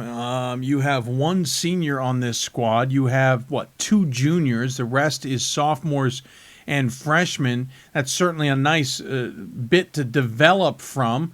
I know you'd love to take advantage of things now, and I certainly don't want to look down the road too far, but you at least have got to feel comfortable with what you're building on. Oh, yeah, without a doubt. I mean, I think my staff has worked really hard to bring in the right people here and, buy into what we're doing, and kids who want to really win and compete. And, basketball is important to them. And, we're definitely seeing that now in the team that we have right now. And like you said, we, on paper are young. We actually have two seniors, but, I think as a team, it's been great for these younger players to kind of see the progression of our program and now feel like they are going to be able to take the reins going forward. Talking to Kelly Thompson, Roger Williams is women's basketball coach. 22-6 is the team. And they will take on in the next game, just drawing a blank, but I got a cheat sheet here. They will face Plattsburgh State in the first round. Let's talk about the team just a little bit, Coach. You're led by Caitlin Beauvais at 16.4 points a game, hauling in 8.5 rebounds. Certainly she's the cog of the wheel. 12.5 points from Angelica Areola. Yep. Oh, very nice name. 12.1 for Ari Renwick. Then there's a drop-off. You have Amanda Keene at 6.2 and Shannon Cullen at 5.6. But it seems like it was the first three, Beauvais, Areola, and Renwick, who certainly seem to be the real key for this squad. Yeah, I mean, anybody who watches us and, just like you just did, reads the stats, can kind of figure out, who does most of the scoring and spends most of the time on the court for us. I don't think that's a secret. But, it really, as you know, it's a team effort. And, we have other players that are contributing every single day, to have helped us get here. But really, I can't speak highly enough about our two seniors. I mean, Caitlin Beauvais is actually this year became the all-time leading scorer at Roger Williams. I think she's up around the 1,600 point mark, or maybe higher at this point, and was the player of the year in the conference. Had a fantastic year. And Ari Renwick had 2 ACL tears to start her career and was second team all conference this year.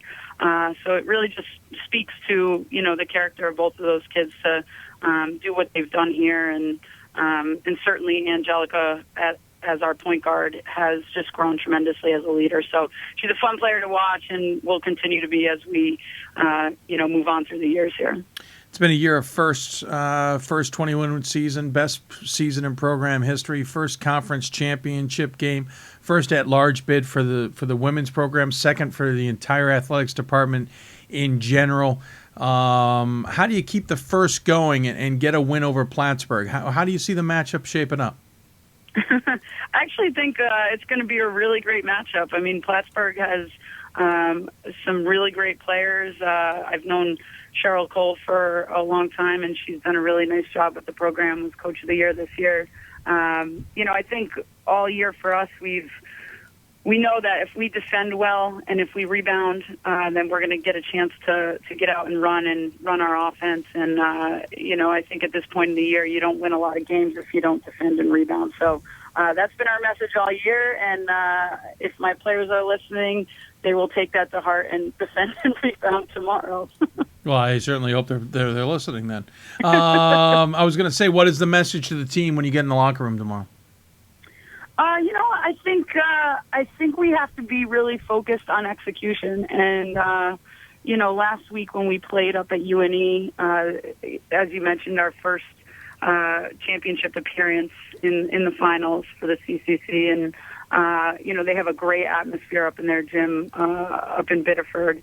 And I think we got a little caught up in the moment. So I'm excited that we can draw on that experience for this season rather than having to wait until next season to draw on that. And hopefully learn. It's great that we're excited. We're really happy to be here. But we're competitors, and we know with this week we got to be a little bit more focused on actual execution of our game plan, both offensively and defensively. Wrapping up things here with Kelly Thompson, Roger Williams is women's basketball coach. Of course, team located out of Rhode Island, but made the trip north to Bowdoin in Maine for this game. Of course, the winner will take on winner of Plattsburgh versus Roger Williams will take on the winner of Bowdoin versus Castleton. I know you don't want to look too far down the road, but what do you think your chances are should you get past Plattsburgh on more success in this tournament? Every game you play is going to be a tough one. I think even the games we've lost this year, we always feel like we have a chance to win, and I don't feel any differently going against anybody that we're going to face.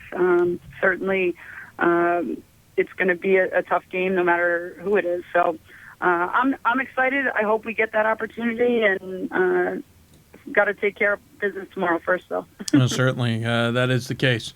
Well, I appreciate you coming on the show. Certainly appreciate you taking the time out as you guys prepare for Plattsburgh tomorrow. Again, that game time is scheduled for 5 o'clock Eastern time. As always, we give our guests the final word. Any final thoughts you'd like to share with those who may be tuning in? Yeah, first of all, thank you to you guys. This is such a wonderful show, and it's great for Division III to get some props every now and then. So appreciate that. We're just we're really proud to be representing Roger Williams and the state of Rhode Island. I got to give a little shout out to Rhode Island College women's coach Kara Williamson, also representing the state of Rhode Island. But to all the coaches and players out there, enjoy the ride, do what got you here, and just be passionate about what you do each day. Very good. Well said. Congratulations again on the terrific season. Good luck against Plattsburgh, and we'll look forward to watching the game. I appreciate that. Thanks a lot, Dave. Absolutely. Kelly Thompson joining us from Roger Williams. Again, team is 22-6. Again, they'll take on Plattsburgh State. That game at Bowdoin coming up 5 o'clock Eastern time. It'll then be Bowdoin versus Castleton State. That game at 7. I believe it's 7. The winners will face each other on Saturday. Couple quick scoring reminders. Let's see here. We'll check in on our 2 men's games that are underway in the NCAA tournament right now. Center now leads LaGrange with 1:43 left to go. That game is 71-69.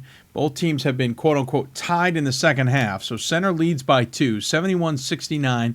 1:43 left to go in the game. We'll keep an eye on that one. In the meantime, York is now starting to pull away again and back up to their biggest lead of the game as they lead 67-41. They're starting to hit well again, and Rhode Island College is heading south with their scoring again. 5:05 left to go in that one. You can almost pencil in York at this point to take on Amherst coming up on Saturday, as the Rhode Island Anchormen are going to fall brutally here by 26 to York, 67-41. A surprise only because Bob Walsh and he always has his Anchormen ready. They've only lost 1 first-round game in their last 7 appearances. This would be their second in 8.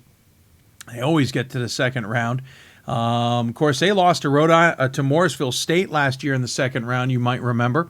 Morrisville State was the Cinderella, so maybe we should have seen that writing on the wall. But York certainly playing well. They beat Staten Island to get into the NCAA tournament by winning the CUNYAC, and they're about to be rewarded by going to Amherst, which will certainly have Coach Dave Hickson, the way this game is playing out, at least thinking twice about how all that is played out. We're going to take another break, come back, wrap up the show. I got a question from Jack Kenny about what I think about Carthage's chances this weekend. If you have any questions for us, tweet us at D3Hoopsville or hashtag Hoopsville. Email us at hoopsville@d3hoops.com or join us on Facebook at facebook.com/Hoopsville. That's how you can interact with us. We certainly hope you'll take advantage of it. We'll have about 15 minutes or so to talk afterward with no guests. It's all up to you guys. You're welcome to join me. You're listening to Hoopsville, presented by D3Hoops.com and the National Association of Basketball Coaches. We'll be back with more Hoopsville right after this. Something I discovered in myself is that if I have a goal, then I can accomplish it. It's a well-rounded experience. At a Division III school, you primarily a student athlete, so the school is really shaped around you developing yourself as a complete individual. It helps a lot that you have a family with your team that can guide you.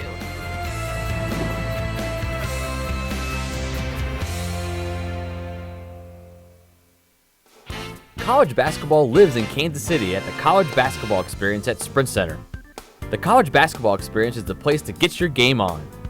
It's not a museum, it's an experience you won't forget. Discover the history of the game in the National Collegiate Basketball Hall of Fame, featuring the Gallery of Honor, Mentor Circle, and Honor Theater. Suit up in the latest CBE logoed Nike gear at the CBE Hoop Shop. Elevate your game today and visit the house that college basketball built. We've got more schools than Division I, more fans than Division II, and more upsets than March Madness. There's 800 programs with over 11,000 games leading to 2 national championships. And we've been covering it all for over a decade. From Eastern to Occidental, from Puget Sound to Piedmont, from Southwestern to the University of New England, and from Hope to Calvin. Nobody covers Division III basketball like we do. We're at D3Hoops.com at www.d3hoops.com. Every season starts with hope and a dream to play for the ultimate title, to become NCAA national champions. And you can experience it live at the 2014 NCAA Division III Men's Basketball Championship, March 21st and 22nd in Salem, Virginia, hosted by the Old Dominion Athletic Conference and the City of Salem. Affordable tickets now available. Visit ncaa.com/tickets today and make a date with champions. And welcome back to Hoopsville, everybody. Hope you're enjoying yourselves. We are nearly complete with our 2 games today on the men's side, and Center looks like Well, they're not. It's still tight. 32 seconds left. Center has the ball, leading 74-71 after LaGrange basket. Winner will take on Emory on Saturday in Atlanta. That game is still 32 seconds left. Center leads 74-71. They had been on an 8-0 run before LaGrange hit that shot to cut the lead down to 3. In the meantime, unless Rhode Island College can pull off a miracle in the last 30-25 and come from 19 points down, Rhode Island College will be shown the door at their own place by York of New York. The Cardinals lead 68-49 in that one. Certainly, to say the least, that is not pretty.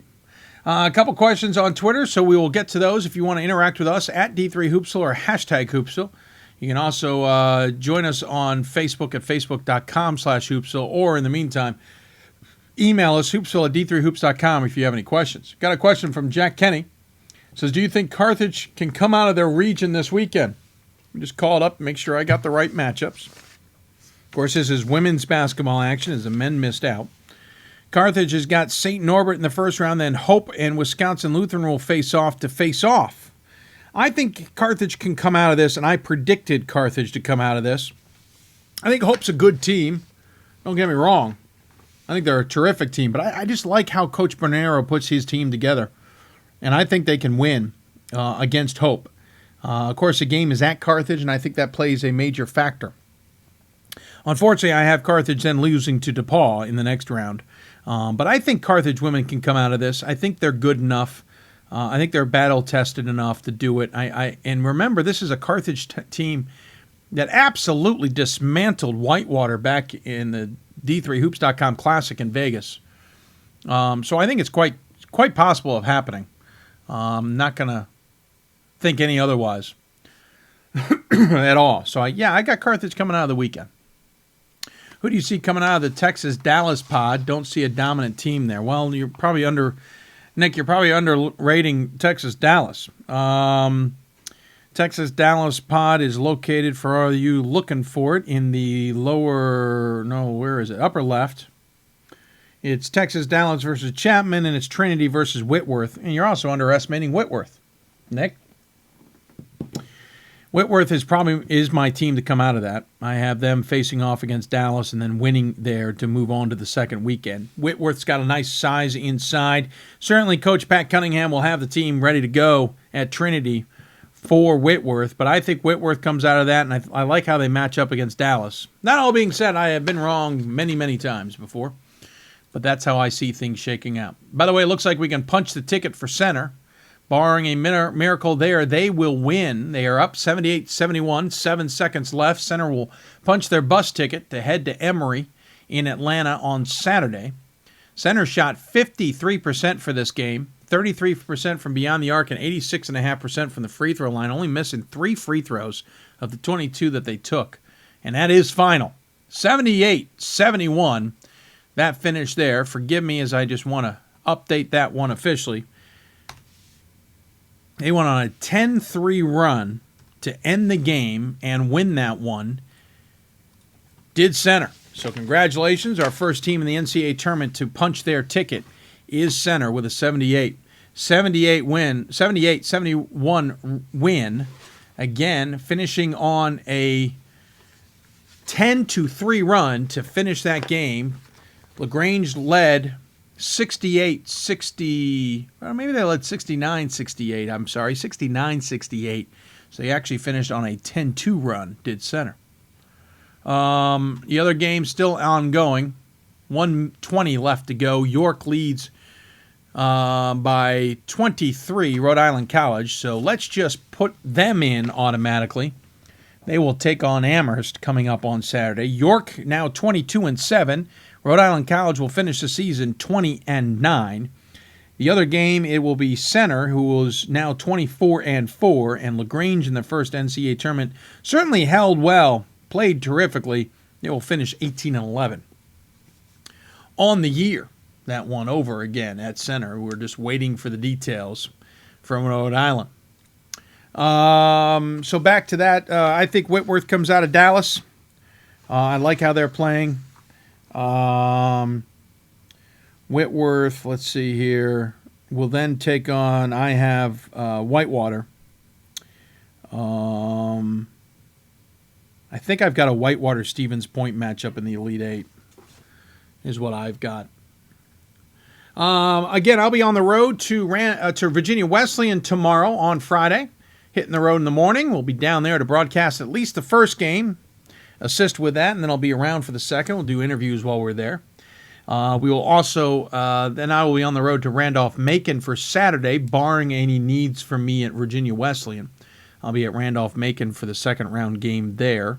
And again, Hoops will be on the air Sunday night, starting at 7 p.m. Eastern Time as we recap the first weekend and look forward to the second weekend of basketball action.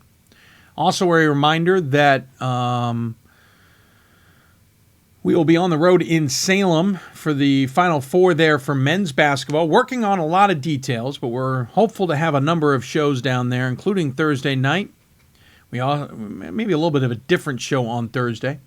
Also looking forward to maybe doing some pregame, postgame, but we got to work out some details on that and figure it out, and we will do so over the weekend to see how far we can get with that. Going to be on the air here for another 10 minutes. If you got questions for us, at D3Hoops or hashtag Hoopsville, email us hoopsville@d3hoops.com or on Facebook at facebook.com/Hoopsville. I know there's a number of you watching, and I certainly hope you have some questions for us, and we'll certainly try and answer them for you throughout. I want to thank everybody who was a part of our programming over the weekend, Sunday and Monday primarily, as certainly it was crazy, and there were a number of you who tuned in even late at night as we were doing bracketology, and I should say early in the morning. We still had a number of you tuning in. Appreciate your support. A lot of that thanks to the Hoopsville fundraising project. I want to thank all of you who supported that. We have ordered the shirts. If you have, contributed and your reward was a Hoopsville shirt, you will get them soon. We will hopefully get them by the Salem weekend, and we'll have them shipped out as soon as we can after that. We were hoping to have them out before the Final Four weekend, but that's just not going to happen, unfortunately. Got a little bit behind the ball on that, but we will take care of that. We will also have an ability for you to buy a Hoopsville t-shirt if you are so interested. We will set that up and get that arranged, and hopefully you can buy one as part of the Hoopsville fundraising project as well. More details to come down the road, though, on that. Closing out, Rhode Island College and York. York leads 78-51. They beat Rhode Island College in the first half, 39-18. They are now, and it's final, 79-54. York wins, winning 39-18 in the first half and 40-36 in the second half. And Rhode Island College is unceremoniously shown the door here in this one. So that game is over, to say the least. And York will move on to play Amherst, 79-54. That one's not even close. And it wasn't close for a while. So there you go. That is done. Surprise, surprise. Again, I predicted Stevens Point to win it, along with others. Let's try to think. Who do I have going here? Oh, I got another question here. I totally missed over here. I'm terribly sorry. Terribly sorry. Blake has a question. How far? Oh, no, that's from a couple days ago. Disregard. Ignore that. Question. When does a coach go 22-5 and advance the NCAA tournament and not be able to gloat to his college roommate? I actually know the answer to that, but I want to look. I don't remember who his roommate is, Clint. I think the answer is, well, we know the answer is Rod Wood from Mary Washington. I just don't know who his college roommate is. Is it Nate Davis? Is there? No, Nate's too young. That can't be it. When does a coach go 22-5 and advance the NCAA tournament and not? Oh, it's Wichita State's head coach. That's what it is. Rod Wood at Mary Washington is his college roommate. Where's the article? I actually still have it here. Oh, where did I put it? It is on my desk somewhere. Can't seem to find it right this minute. Oh, here it is. Is it? Trying to determine if this is the article. Well, if it is, it's part of the article. It's not the whole thing. That's unfortunate. I think I got tangled up with some other notes that I had going on. Yeah, it is. So I'll have to find the other page to that. Oh, well. Anyway, yeah, Rod Wood, Mary Washington's head coach, college roommate with Greg Marshall's at the Shockers. So, yeah, you can't. Hey, I'm 22-5. Yeah, whatever. I made it to the Final Four. Gave the champs a close one. Yeah, that's pretty much not much talking right there, is it? Again, I am looking to. I've got Stevens Point winning it all on the women's side, and I have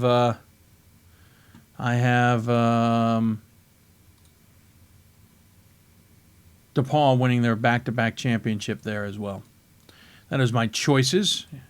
Don't forget to go to d3hoops.com for more information on the entire tournament. We will have links to every game, video links to every game, live stat links to every game. Our good friend Frank Rossi will be helping out those at purchase with an NCAA broadcast. Frank helping them out. That's kind of him. Again, I will be down at Virginia Wesleyan to help out with the first game as well. And so on and so forth. So please don't be shy, as it were. Please feel free to join us if you see us. Don't know where Pat Coleman's going this weekend, to be honest. I thought I knew, and I just don't. Let me just give you a sense of my weekend. Since there's no questions, I'm just going to give it to you. So here's how I see the weekend shaping up. Already I've got one game wrong, but we'll get to that in a minute. I had center defeating Emory and then LaGrange, and then I have center defeating Emory as well to move out of the bracket.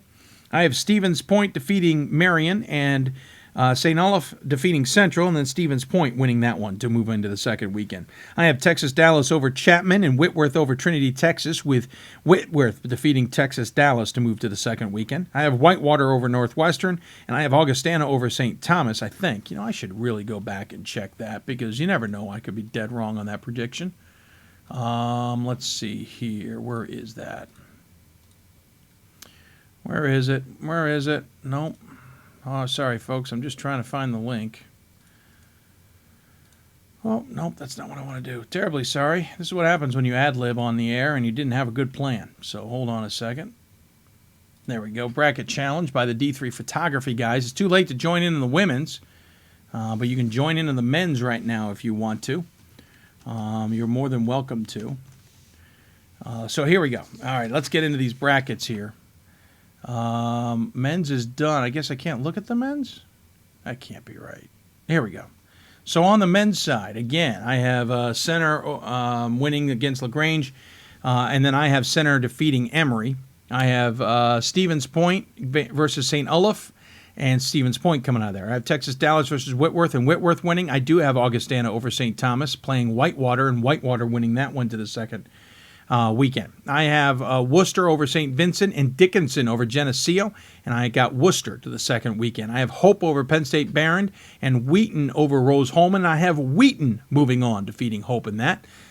This is men again. Wash U defeating Wilmington, Calvin defeating Wittenberg, and Wash U moving on. And I have Illinois Wesleyan over Webster, St. Norbert over Ohio Wesleyan. And I took a flyer and went, why the heck not? I've got St. Norbert moving on against Illinois Wesleyan. Does not mean I can't see the Titans in the Final Four. I just took a flyer on a team that I like. I like St. Norbert, and I figured I got to have them beating somebody, right? Again, I had Rhode Island defeating York. We all know that is incorrect. I then have Amherst defeating Rhode Island on to the second weekend. Plattsburgh State over MIT, Eastern Connecticut over Husson.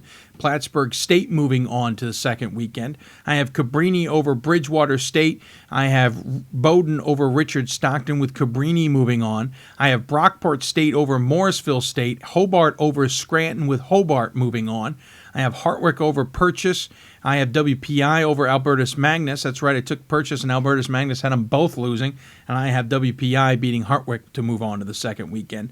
I have Williams over Mitchell, Babson over Gordon, and Williams moving on to the NCAA second weekend. Randolph-Macon over DeSales, Mary Washington over Springfield, and I have Randolph-Macon moving on to the second weekend. But this This is a pod you could have taken a pick 'em. I could have changed my mind 6 times on this one.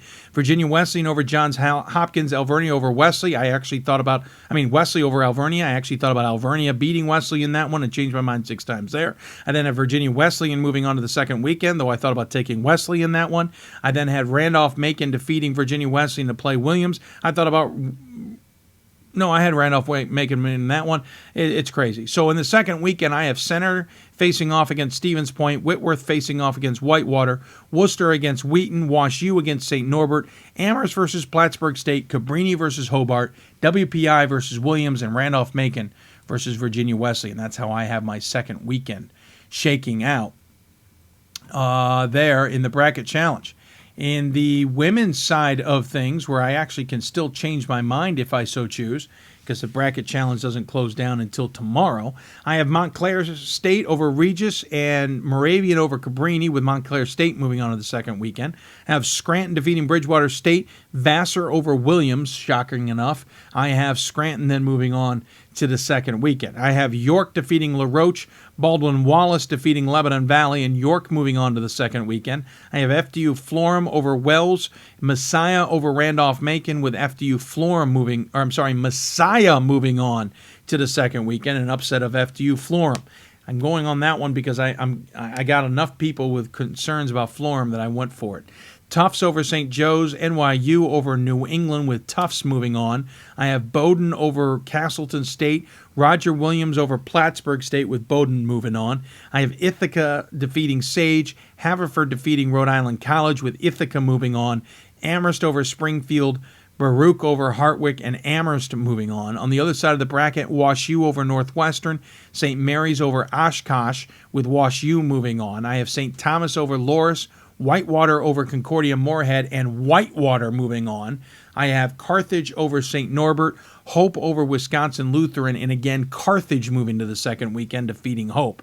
I have DePaul over CMS, Ohio Northern over Transylvania, and DePaul moving on to the second weekend. Rhodes over Spalding, Texas Tyler over Maryville, with Rhodes moving on to the second weekend. I have Thomas More over Salem, John Carroll over Texas Lutheran, and Thomas More moving on to the second weekend. I have Capital over Ferrum, Christopher Newport over Eastern Mennonite, with Capital moving on to the second weekend. And finally, Whitman over Chapman, George Fox over Whitworth, with Whitman moving on into the second weekend. That's how I've got the men's and women's tournaments shaping out for everybody out there. If you have any questions for us in the last few minutes, you can tweet us at D3Hoops or hashtag Hoopsville. You can also join us on email, hoopsville@d3hoops.com. And, of course, you can also join us, on Facebook at facebook.com/Hoopsville. We'll be on the air Sunday night again at 7 o'clock. And Clint, if you're in the second round of the games, my man, at Randolph-Macon, I will hopefully see you on Saturday, so maybe you can bring that for me. We'll be on at 7 o'clock, as I mentioned. Of course, as I also mentioned, we'll be at Virginia Wesleyan for the first round games tomorrow night. I'll be on the call for Alvernia versus Wesley, and then I'll be on hand for the second one. And if they don't need me, I'm heading up to Randolph-Macon for the second round game there as well. Already hearing bad words about the weather. Looks like it's going to be terribly rainy and chilly, so I'm going to maybe get an even earlier start to get down to Virginia Wesleyan. Not looking forward to that, but we should have some great games as well. That's going to do us for Hoopsville. Appreciate you all tuning in and joining us on the show. I want to thank all of my guests who appeared on the show, and that included Mike Miller from Messiah, Anita Howard from Salem, Larry Anderson from MIT, Dan Krikorian, the assistant at Chapman, and Kelly Thompson from Roger Williams. Appreciate you all joining me on the show. Appreciate all you tuning in tonight. We'll see you back here at 7 o'clock Eastern Time for more Hoopsville on Sunday night. In the meantime, questions for us now or when we're not on the air at D3Hoopsville and hashtag Hoopsville. Email us hoopsville@d3hoops.com and Facebook us at facebook.com/Hoopsville. Thanks for tuning in, everybody. Appreciate your support of the show. I want to thank D3Hoops.com and, of course, the National Association of Basketball Coaches for their assistance as well, and, of course, the City of Salem, who sponsors our Hoopsville hotline as well. More information on the show. You know how to get a hold of us and how to follow us. We appreciate you taking the time. Oh, Jason Thomas sneaking in a question here. When do host sites get announced after the opening weekend? Jason, we will find out on Monday who the hosts will be. Or actually, it might be Sunday. I think we might find out Sunday who the host will be. I apologize. And you will then, decisions are based on geographics and regional rank, essentially. And again, women have the priority in the second weekend. So if you have a situation like Wash U, though Wash U right now doesn't look like they could host anyway, depending on who's coming out of there, but Wash U, men and women, Amherst men and women are examples, even Cabrini men and women. I mean, we could go through the list of them. The women will have the rights to host the second weekend when the men got the rights to host the first weekend. So there you go, Jason. I hope I answered the question. You stuck around to hear the end of it.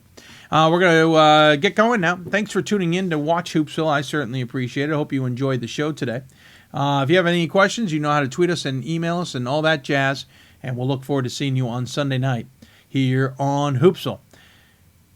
Once again, thanks to the National Association of Basketball Coaches, D3Hoops.com, in the city of Salem. You've been listening to Hoopsville, and this copyrighted broadcast is ours in its entirety. Any use of it must be given by our permission. You're listening to Hoopsville. Good night, everybody, and thanks for tuning in.